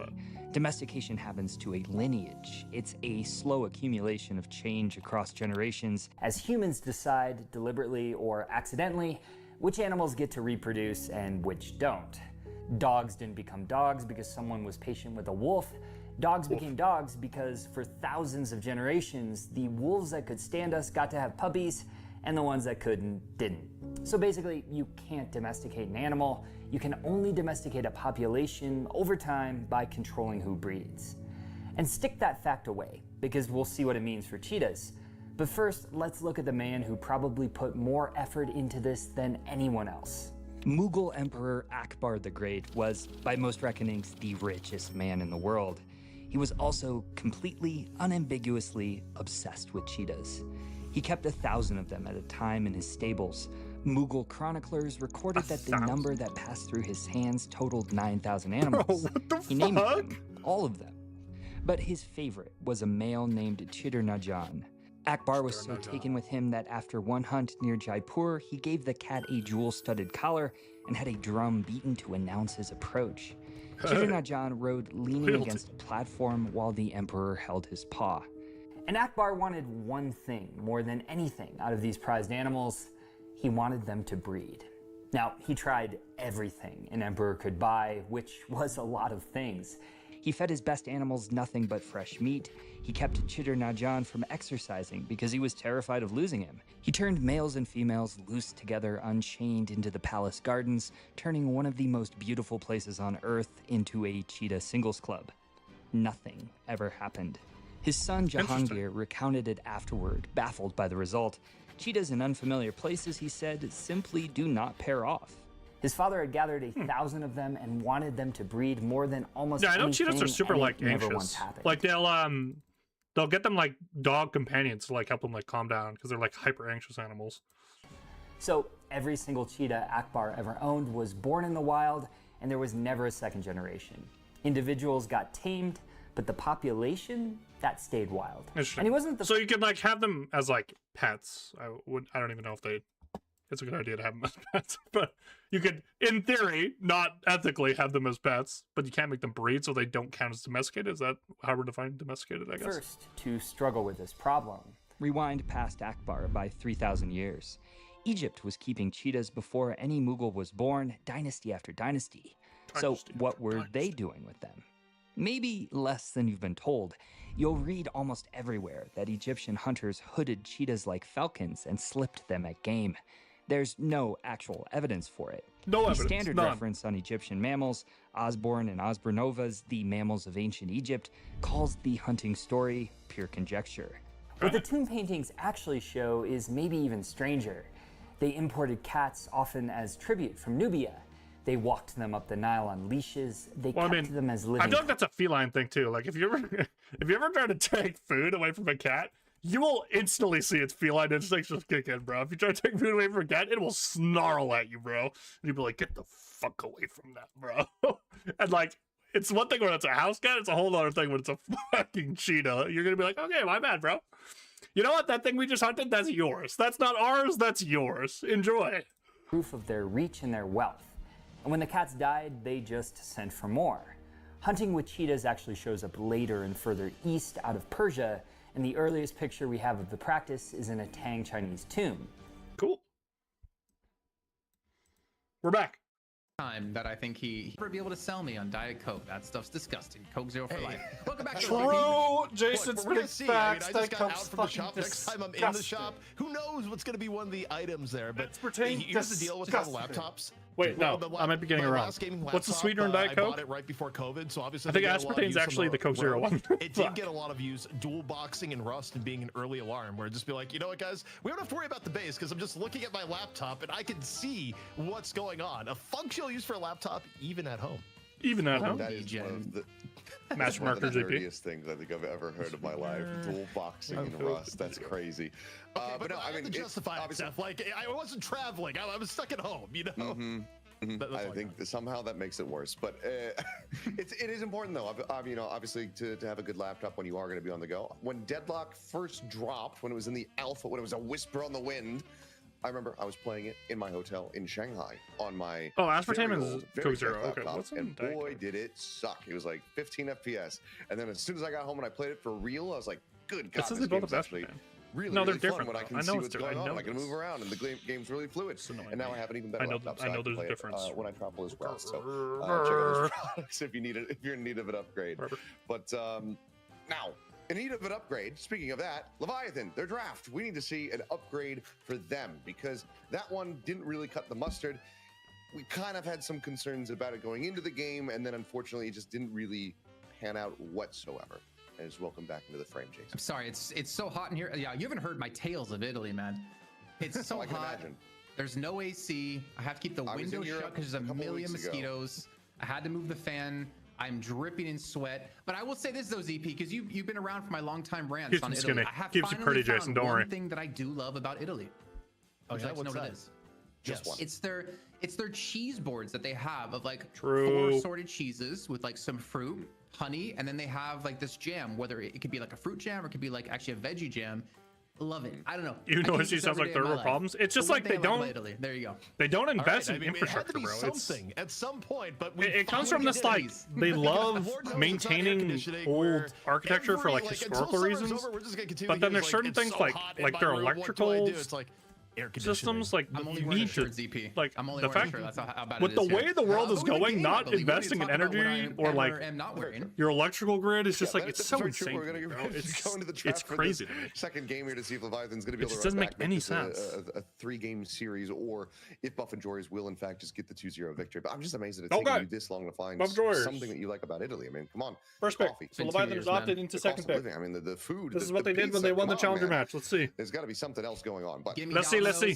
And I'd be more than happy. Well, I don't think Buff and Jories will ban pocket, so I think that'll be the one mixed up. It's not pizza if you can't dip it in. And I don't think they're gonna ban the doorman because the doorman looked bad. Yeah, they banned last. Buff and Jories decide, nope, we don't want to deal with Will Leviathan ban bucket? Cosmetical can play it because you get rid of Lash. It means things like McGinnis are still on the table for later on. Doesn't mean they'll pick it because, of course, you know, we saw in the last game they don't necessarily always have to go for it, but it keeps their options open. What? So why? They banned Calico. Okay, there's a matchup. Go first pick. Well, the idea of bans like this is you ban like an A tier hero instead of S tier hero, so you can get something on 1-2. I would even say Calico for Buff and Jories, probably an S tier hero. Rick plays it very, very well. Why do they let Buff and Jories get first pick to take Rem? Well, I think part of it is that you don't get Rem +1. Like, if you Rem, so now you can take Abrams plus something. So they might go back to exactly what they just did, where they go Abrams Doorman. But at least part of this here, we're going to get Abrams and another on top of it. Now, you can see keep certain areas fishing, then everything else has been courageous enough to do this. But I'd love to see Abrams Billy as 1-2 punch, given how brutal it is if you don't get one of the two. Instead, they go pocket, grab Abrams, pocket Abrams. And my guess would be Abrams on top because I don't think you want to give up Abrams Rem on the other side. But it's also weird because like if you do that, then you also give up Doorman, which has also been highly valued. So we'll find out now about this, Jason.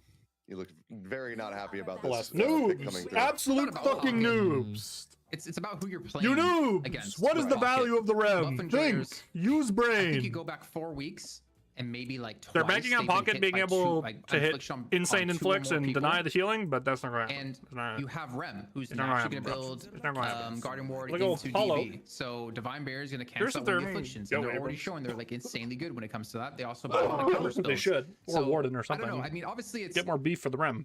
It's not fair to say that like I don't like Pocket being picked Paul's against great. Buff Enjoyers, Paul's also a good but I answer feel like to other both these teams need to characters be with able to this replicate what quote Buff Enjoyers pulse do so to well both of these against alts, Pocket and the to Grey make Ones. it This is a great 1-2-3. value pick out of teams, especially if you're going to Fantastic. invest into a first pick. Fantastico. Team, which you kind of have to because Buff Enjoyers can take Now I gotta it. go Billy, you fucking There's something to noobs. learn Welcome from to the the teams Billy out show. This feels like That an Billy overdraft character on looked Apollo. really Maybe it's fucking like a useless last reaction game. to Slightly Calico because of the being build, banned, but and they think, okay, for Vrake, we want to grab Yeah, the go Billy. Apollo instead. Yeah. But Apollo was I like this neither 1-2-3 a picked million nor times more banned than this 1-2-3. in the I'm last sorry. game. So the Calico If they ban would have causing gone this early of a draft Pocket, on the Apollo, when otherwise he's Abrams, been lower Celeste, I would prio, have is a little such high surprising hopes to me. right now, almost but I don't feel like like this. Buff Enjoyer is like overcompensated here, but maybe I they're don't think just worried people about have understood how hero to pool play issues if the Billy Apollo since got post picked or nerf. banned thereafter. It's funny because the day it got nerfed, I think Low Main's like max spirit build actually made a lot of sense to me. The Mirage. I mean, But now we're going like cultists and shit. I'm like, obviously, bro, there was no. impact there. It wasn't like the Mirage was really taking I don't over like the this. game in the previous one. So Mirage Man, okay, so they're not going to have that tempo on the side with Mirage. How do you like the lean in towards this? You know, I kind of like it Celeste too when because the Abrams Leviathans was look available. bad with I mean, Mirage, so I don't it's think we can like pick it pretty away. convinced that it was going to be Abrams as well. And they banned Sinclair again, so they're good. So they're kind of baiting him into picking the Dynamo again with Sinclair ban, by the way. Doorman not banned. Over So I think I would prefer Doorman on 4 here, like ZP saying. Because this is unprecedented in EU drafting. And Leviathan might about to be picking up Doorman at a bargain sale. The latest we've seen Doorman. The funny bait here, though, is now they can go Hoot Dynamo. Okay. Because Sinclair's off the table. How effective was Doorman? If they do that, Buff Enjoyer is actually just 10 million billion Honestly, next year, by the way, if they do that. I think Doorman was the problem, and I think arguably Slam if the a hero Dynamo. is like really strong and you're able to get it Warden later Dynamo. into the Warden draft, Dynamo. this is pretty effective. However, the They one can pick thing that's Graves. They could pick Graves. They could. Not banned. I think they go Graves on they 6 may if they're going to pick pick it Graves, right though. here, or they could save it for last. I don't think there's any world where Leviathan picks it. So But then for Hoot BE, they could just is save the one who plays Graves for Dynamo, last so they pick. wouldn't go Dynamo But here. maybe they If they don't pick Dynamo, now now they they go them Dynamo. for flex, but Yeah. go Dynamo. Great mix up. Okay. Buff Enjoyers are too good at drafting. Everyone else doesn't know what the fuck they're doing. Use their ultimate. We'll see is No flame. No flame, but Buff Instead of, Enjoyers like, who's just gonna gap win this people. game? It's like, They just gap them, bro. will Singularity be used pre 10 minutes? Yeah. They steal the Graves. Oh, good. Okay, I did not expect that. I didn't think any of them played Graves. So this is a good mix up. Yeah, I fully agree. So that's what this is for sure. They were going to go on 6. This is coming. I think Buff Enjoyers fully thought they could wait on the Graves until the very end, but instead They need another good laner here though, because they have 2 like really bad laners now. Basically, I go Mo, Doorman pick dude. and I finish like up this with Mo comp. Drill. This is not bad. This post 3 was good. The Dynamo don't could hate eat this. your lunch though, I but don't this hate is a Mo. good back 3. Yeah. I'm I like their back 3 more than their top 3 This is in terms of like where they certainly pick them. not Obviously, what I kind of had in mind. I don't mind this. This is with fun. All of the prep and assessment that I was doing, looking at some of the pick and Minotaur. bans. Vendor, obviously, that makes a lot more sense. So but this is one thing, so certain things to very think about here is the unique Doorman Mo combo is composition very from what I strong, think. but not a lot of targets. So you need to get on the Venator, Dynamo, or Rem, which is hard. You could get on the Apollo, but risk of getting riposte. on his side of the map. I'm liking the Or move for the really good Riposted. I tempo don't know though. if I can say it, bro. It literally got put into the Night Shift intro. Is when that Little happened, spirit 'cause, heavy that as was well. when we were commissioning the intro to be made. No it's true like, hey, M1, you but see because Doorman Graves, and Mo you just can't really build it absolutely like obliterate pure this M1 guy. anymore. Well, it's back, and yeah, this is one of the first times I've actually seen that combo. So this will be come putting back Lightbringer's into theory to the play, test. And If it's going to be a time is where you Pocket won't have a Graves heal slow cut, down like, on or the heal other side. denial So, good enough you know, into the Leviathan, conflict they're this? taking some risks in this draft. Because but either I Rem kinda will like carry this game the or way that they handled Rem the will latter half of struggle. this draft. I'm still gonna go B. Not as big as I did last time though. This is much better. The back 3, much better. But just imagine with me for a second. If this was an Abrams, if they went Abrams on 2, and then they went Celeste on 3, because I don't think Buff Enjoyers will play the Celeste. They might, but I don't know. I would have liked this comp a lot more if there was an Abrams I'm in gonna here. say no. I'm gonna say no because I'm not a huge fan of trying to counter pick Buff Enjoyers. Now I can understand maybe in the situation because you're not in Graves away when you have Doorman, but we've seen teams try to do this against Buff Enjoyers time much and better time draft again. We've last seen game. them try Much to better. outban them. We've seen them try to outdraft them. We've seen them try to counterpick them, and none of it works.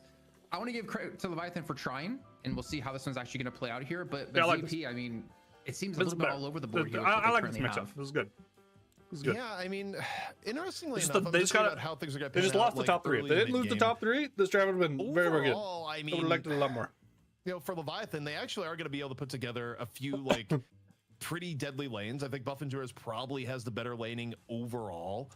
But the way the team fights are going to break down, it's going to be messy, like incredibly messy. Where do you land a good affliction? Is Billy able to set things up chain gang wise? By the way, I have no idea how this interaction works. Can you put a tombstone on the other side of the door and the zombies will go through the door? Nowadays has probably been I have no idea how that interaction works. You have that. You also have Doorman Mo. Because that would be like the most insane mid contest ever with ball plus fucking zombies coming through a door. Does Buff Endurance probably have the more traditionally stronger comp?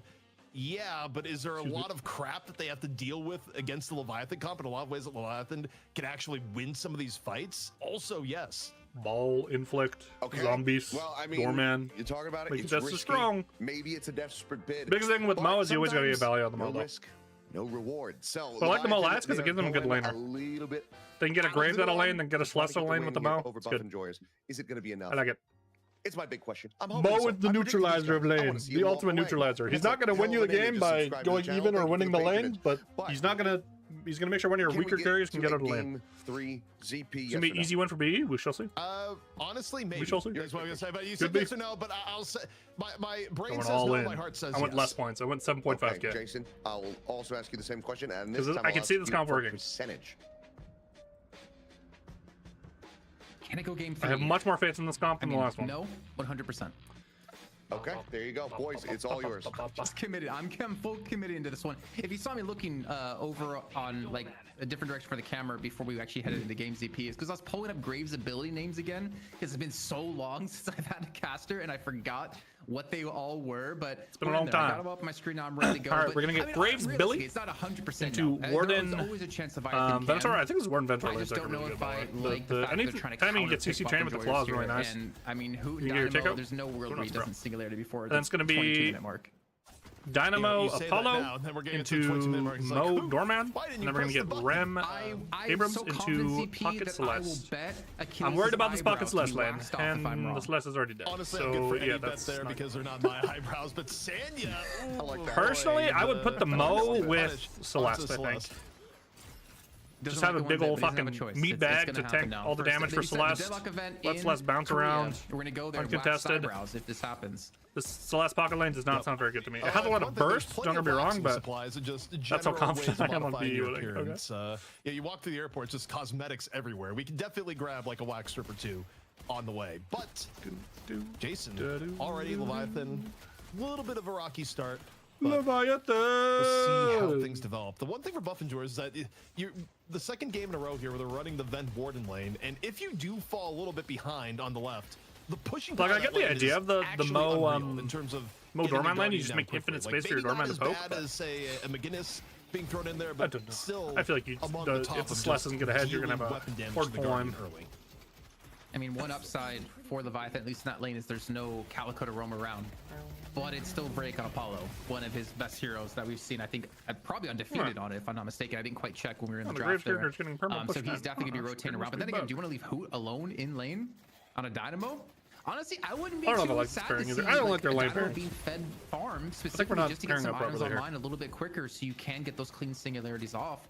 And then obviously, like what I've been saying all day with the belly, the ability needs to get ahead. I don't know if you can put it with the Graves and then the ability useful. Maybe it's more about the right lane for Buff Enjoyers. I don't know. Where previously like the hero does that anymore. Shut down so heavily in lane, but they're not really having any problems this time. The thing for man's here. Are they swapping? Rem and the Dynamo, okay. the sustain good swap. In theory, especially sort of.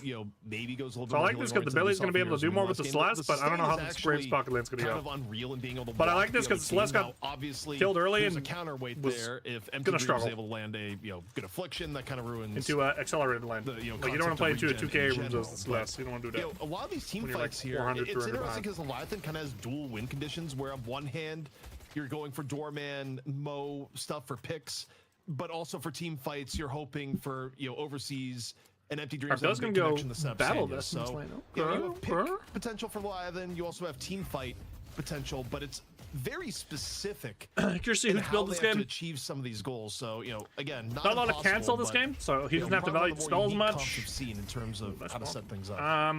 Could go for stop. Definitely like reminiscent. Typically, he likes going like cooldown into his ult though. Captain on the team when he was subbing in for them. A lot of targets you can just snag though here too as well. Holiday paired, so 3 squishies that if you ult are probably insta dead. And Captain did great. Like Billy's a little bit carrying them through the early game. A little bit more of a victim now too. If he gets behind, you can just kind of like dry out Billy. When their opponents Abraham start to group up and not allow those combos to really be as effective, but there's a lot of potential here for Leviathan. If I'm Huda, think about knockdown this game as well, or Obi Kim. Knockdown has a lot of value this game. Connections and get the right people fed. Force a dispel by from the P1 Celeste. And Empty Dreams in particular. I would like to be a beefy front line.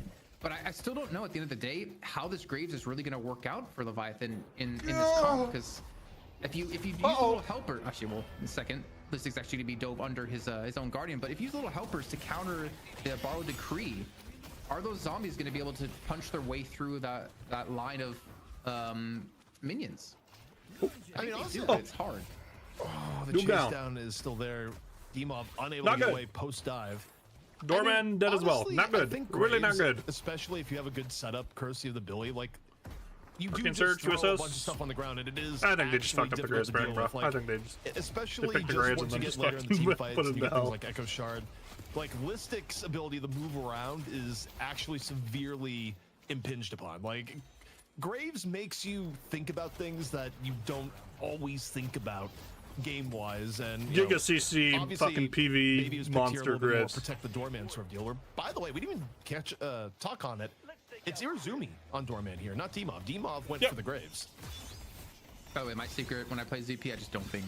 Then I never have to. Oh my god, 10 million billion IQ. We Jason, slightly just don't criticized when you're not on Rem or potentially Page, his impact does fall. He's gonna need to have a good Doorman game here. But Demov on Graves, I don't necessarily hate. I feel like again we talked about his being the best player in 2025, and he's not really been allowed to, well, not necessarily allowed, but he has been playing these heroes. Good buffs here for Buff and George. Really nice Vitality on Warden. Movement on Abrams. So nice. In this team, if he can get going. Well, with a slight lead for Buff and Joyers. Like fourth quarter by from Abrams. On this right-hand side, looks like we won't see too much guarding damage being done on the right lane. But the left side, Hood actually rotated over for a gank here, and he does have Singularity up. Okay. Double M1. It's a big rotation from Buff and Joyers over to the left, just to ensure the Guardian goes down. And it was the Warden Ven lane to begin with, so it was already on the lower side. So it's gonna be a quick hit and a rotation. And again, we'll see like the Apollo, who's gonna be the one to rotate. Last time around, this was about the point in the game. Apollo Dynamo lane? I don't mind at all. It was a little bit earlier than what happened because like, we saw anytime you can get value out of the knockup from Dynamo with like burst, I think is really good. Probably gonna get fed the doubles again, if I had to guess. So, keep an eye on that over the next 2 minutes to see if Cosmetical shifts back into. Gonna pay attention to Hood's points this game too. Hood always like kind of does mix-ups with what he does with his points. Some Gamba. And we do have. It's very game dependent for him. For Buff and Joyers. There's an Affliction coming on through. Does connect onto Listic. I mean, don't Cultist pocket. Bad use of it, but I like Cultist for pocket this game. Off of that for any kills. More than usual. With Drake rotating around as well from the mid-hand side. Yeah, triple carry. Put some pressure on towards him. And speaking of pressure, overseas. There we go. Achilles, your eyebrows. Presume you're taking notes. That's how you. 6.5 minutes in. That's they get the value. They do get called up on though. Cleans up those God, it sucks. Mo gets the dubs though. You would love for Celeste to get those kills, but he'll take it. Mo and Krill kills are kills. Could have been a dead Celeste. So off into it, but looking here on to the right, it's gonna be Leviathan. Even more Shred. Listic also going to be RS this game. Maybe a little bit pressure on Listic here. Listic backed up by the Rem. Rem gonna slow things down here with the nap time. Going in and everyone's going out. Ooh, rejoin the fight. That boy a long time till the next Singularity. BRS into Headhunter. This guy's him, by the way. Body and a bit of quantum. This is who going. I'm ahead and I'm gonna duel the fuck out of you. See what happens. Test me if you dare. This direction still turn into a 3-on-3, but this Guardian not long for this world. It will fall. Vrake again going in deep. Here's really nice for the Graves to get this tower for a very long time, and Vrake might rotate by Leviathan from behind. Maybe get a hyperline or two. Actually, just kind of gotta get back to their lanes here though. And retreats towards the so team, let's get to the side lane. Go, go, go. They must put pocket over there actually. Mid lane combo comes on through and Cosmetic. Wow, they're throwing every ultimate at him. I mean, come on, he's already dead. Didn't need both those. 07, brother. Okay, Cosmetical at some point is like, yep, it's over. Where I don't know if that's the greatest hotel service there, where you actually get beaten up before checking in, and then you just don't check out. But either way, Cosmetical, he's leaving a 1-star review after that one. Honestly, tip those who bring in your luggage. I think Mo may have been on luggage duty there and did not appreciate anyone that does labor for you deserves tips. Ooh, what if we did like a Mo? And I mean like actual labor, like physical labor. As well. There's so much potential for mod in this game, I swear. Like, Hard for agree. skins, I cannot wait to If see. you're my sandwich artist at Subway, I'm not around. tipping you. I'm sorry. That's just not In the happening. meantime, though, Tiny Lasan Waiter, held on you to, will be tipped. just waiting for someone to come through that door. What does it seem like it's gonna happen? He waiting. He locked in. Just throwed it onto the minions, and oh my god, almost a sick outplay happening there on Irizumi, and Break will just back off. But in terms of objectives, I mean, we're still slightly in the lead for Buff and Joyers. The left lane, Zergi's been left to farm, as you were talking about before. If, you know, Zergi's going to be allowed to go get some of these sinners, which we do have some up on the left-hand side. Someone expected from the parents that Leviathan's a little behind here, but on the left hand. And the time may be now, just looking at the rotation of the map, maybe seeing this game as well. him head back in the lane.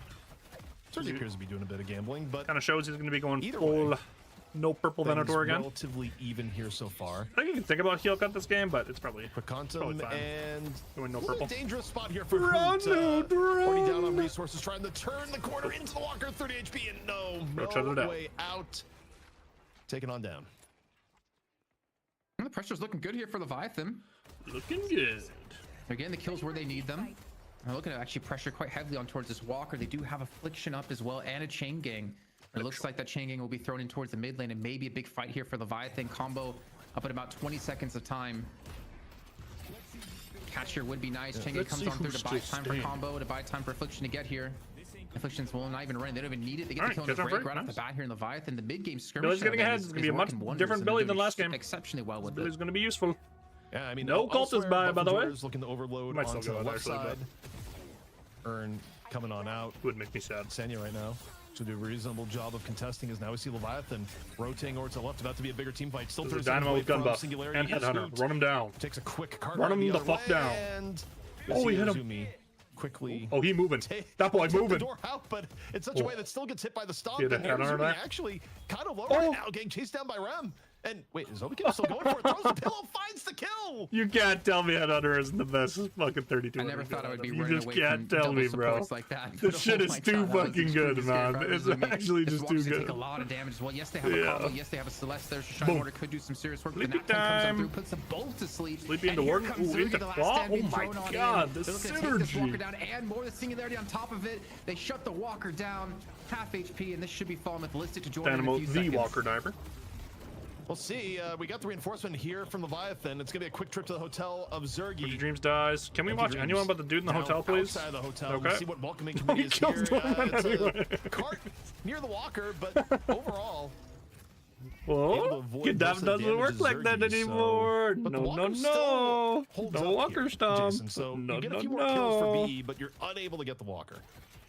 Surprised actually to see them back away from that, but again, Combo and Shining Wonder up for Sun inside. Combo. Heroic in for Dimov. You have to respect, especially without any ultimates up on your side. Dimov ahead too. Even though casting buff Braves will have the value. Just ever so quicker. Spit The lines not going. Awesome. And the cage being thrown on the side for she's gonna fall. That's one big ultimate now down. Maybe gets a kill on the Sun to take away his stamina as Hoot. It's the final kill with the charge coming through out of Listic, and with 2 more kills, I mean, this is just 4 kills straight now for Buff and Joyers as they look to spread their lead now up to 7K. Yeah, and also I mean, you kind of look at the ult state right now. Leviathan, they're also down on some key ultimates, so there's a window here for Buff and Joyers to grab a little bit more of the map and go from there. Briefcase having to be used post kinetic, and the catch here on the empty dreams. He's dead as fuck. Oh my god, Buff and Joyers is just running at them, bro. Overestimated where he could go. Show no fear, no matter the odds. Empty Dreams ends up going down, and now the Walker that wasn't taken before may be about to go down now. Oh my god, son, gosh, how do you keep hitting these charges on someone? Okay, 12-minute Walker? That's not good, bro. That's not what you want to see. That's not good. Now. They're up dead. Dangerous. And the thing is, I think there's honestly a real window here, ZP, where we could see a mid boss being taken, and I would say the next 5 minutes for Buff and Joyers, if they can force another Affliction out. So that's where Leviathan would actually have a lot of tools though. They have the door, they have the chains, they have the ball and inflect. If I could go very poorly, they would need really good picks to rip mid. Yeah, I mean, generally speaking, you don't see a mid boss before about Graves 16, but actually like underrated in mid as well. Looking for the very first opportunity.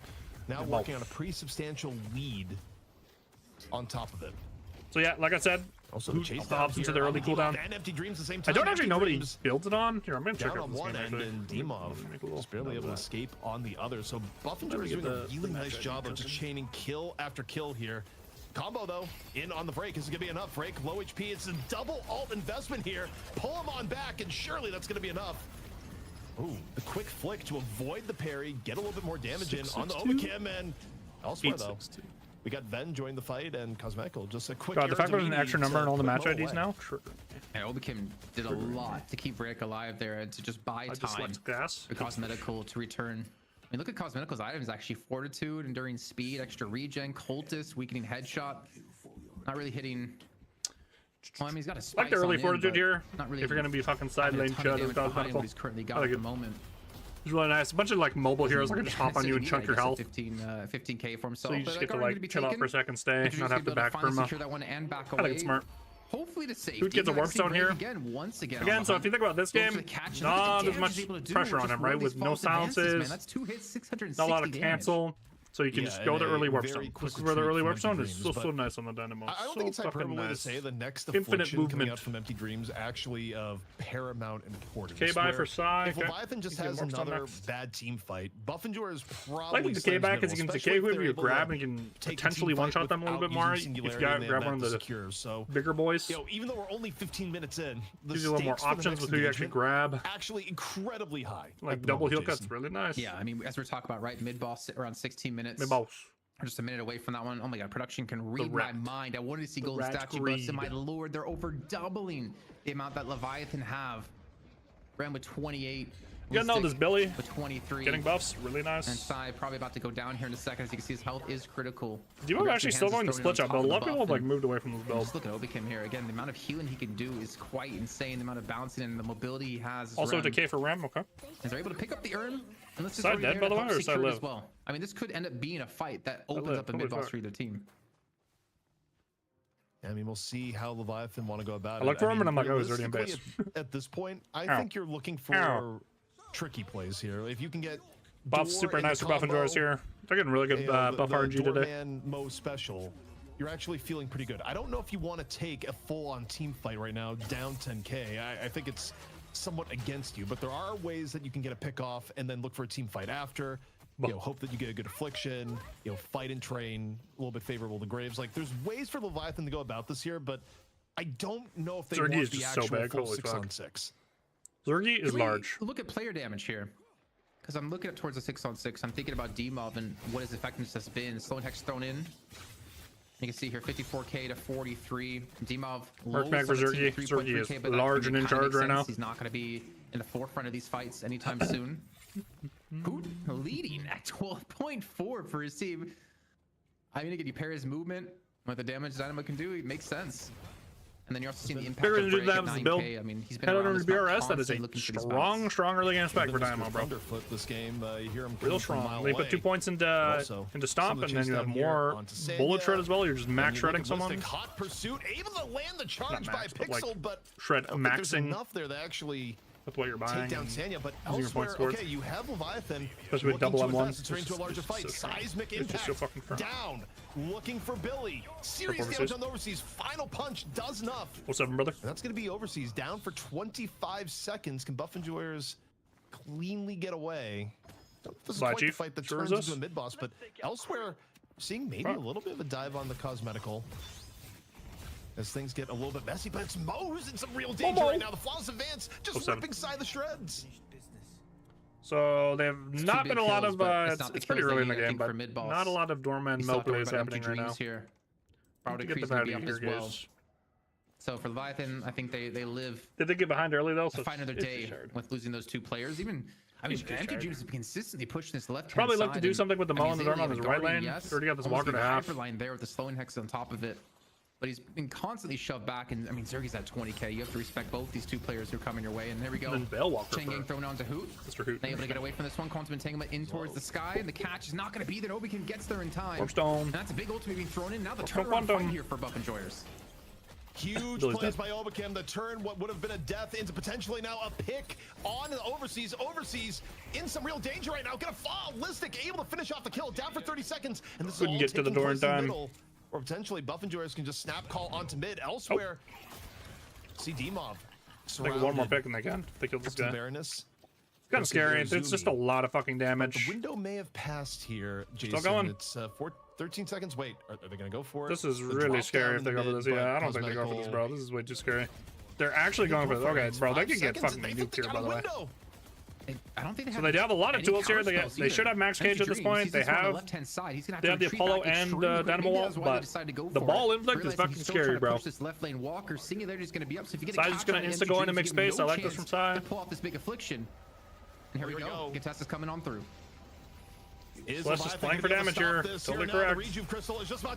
Ball and influx. This is a lot of damage, bro. The way of Leviathan to the other way. The affliction though, it hits floor. It's a really big affliction as the ball gets a bouncing courtesy of Sanya. 1-to-1. The fact that Leviathan got a rejuve is really nice. Here we go for Zergy off the other way. He needs to go sicko mode, but they're all just gonna cut him. Change the world. Irizumi grabs the rift while this is going down, and Buffingers, they got 2 people at death's door. Both teams leave with a rejuve charge, and great contest from Leviathan. Yeah, I'm surprised Buffingers snapped on that. Like, that was a scary med, man. That could have gone way worse. I mean, actually, we do see who go down. They end up actually just getting a rejuve advantage out of it. Really well played. Just ball and inflict, bro. That's a fuck. And then they put Gravestone down. He's hunting for Graves here. Take away their rejuve. It's very possible. Graves extremely lucky. Sight eats the last one, so Dima falls completely. And Buffingers still live and still working on a fight here where they also have a potential take. And they got a walker out of it. Stay onto a mid lane walker, but that lane's so good from Leviathan here. Even if they get wiped on these kills, does not matter, bro. I think that was the rift lane on the right. I didn't catch where the rift was, but they're gonna fall behind a bit soul-wise. Like, there's gonna be some stealing that happens here with urns and stuff. Or sorry, sinners and stuff. But urn is fun actually. And I mean, from the Leviathan point of view, you're gonna lose some map presence for a bit, but for a walker and cleansing of rejuves, like, you don't mind that at all if you're the team that's behind. That was a really good contest. Big afflictions, but he does here, man.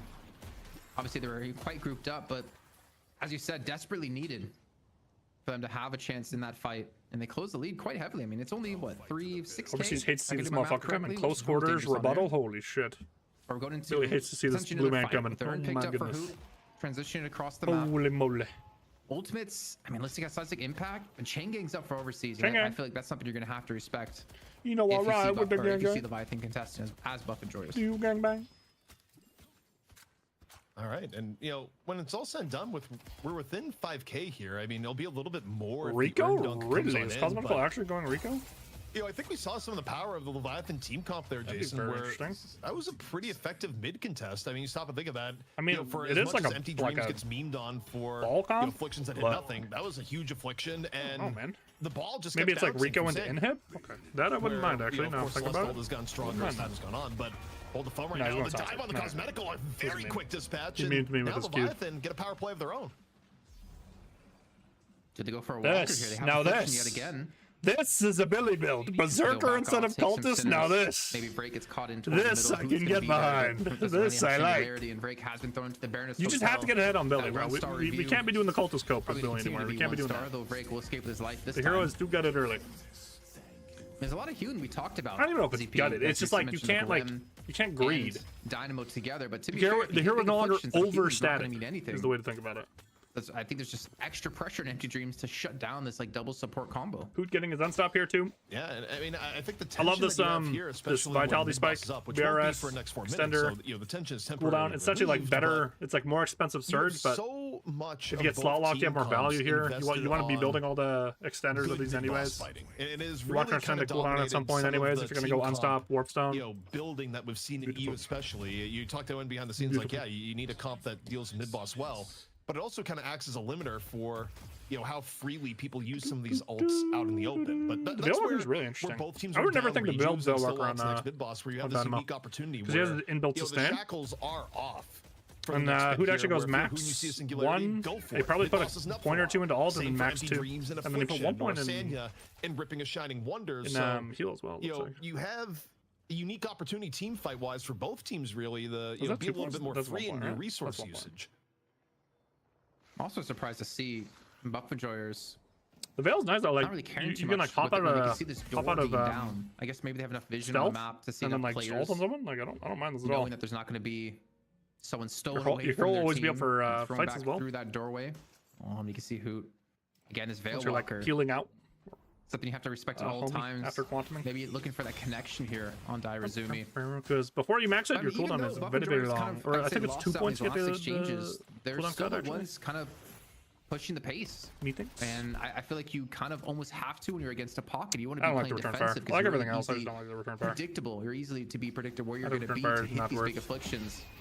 But it's still so scary to do. Potentially. There's an argument, honestly, for Mo. Combo is up and ready, but instead, I feel like Metal Skin is just always better. A little bit longer.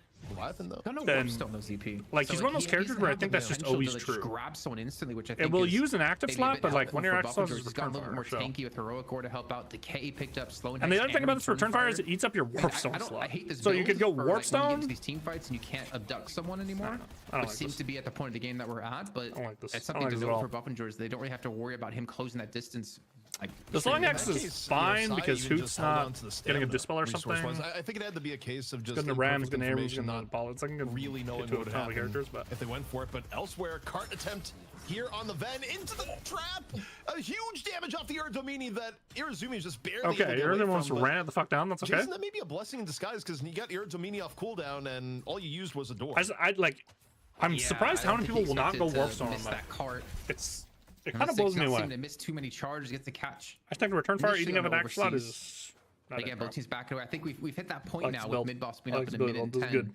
That they realize fighting right now could be very detrimental. Killbane underrated as well. On Billy now. Mid boss is always going to be a threat. Getting a little I think it's about what these purchases are trying to do. The anti-heal's nice, but honestly, just like because you're gonna burst people with chains, getting like insta health off the Healbane proc when you kill someone. Really nice. That's a very big purchase. Really nice on the Billy. On 33k, I mean, he is swimming in money. Yeah, I mean, this is the problem with Pocket as you get later into the game is that you can argue Pocket falls off just from itemization, where it taxes the other team, but eventually you're gonna get like 2-3 divine barriers picked up, and while you can mitigate a little bit with Refresher, it does make Pocket, their job gets significantly harder. But Urn is down. It's going to be an instant pickup here from Drake, and Leviathan maybe looking to get frisky here in onto the engage. Both teams fighting here. Urn pickup going a little bit deeper as Drake, Celeste in his sights. They have the singularity, so they want to. Right now, it doesn't look like a full commit. They want to get a pick before mid spawns, but safety on the rooftops. They're going to get a buff, and they're kind of winning though, because look at this left lane walk. An Urn deposit. These waves are shoving against with Leviathan hugging that side. Is there to defend it. Zergi's large now with the overflow. Towards the base guards, the singularity, I believe, had gone down just onto Overseas. Affliction hits only one that's big, but it might have been enough to finish him off with the Shining Wonder on top Billy's of that. The sun catches onto 3. Overseas, I don't know how he's still alive. Looks like he'll be retreating. Went in when everyone was out. Back towards his base. And Vreg is still looking to go ham here. Looks like did die, man. The fact Billy lives here is ginormous. I think Sai's dead though. Hoot used singularity early. It's already gone. Overseas having to back off and heal, but so far Leviathan, they get away with one here flawlessly. Vreg kind of poking around the outskirts, and a 30-second window now for Leviathan.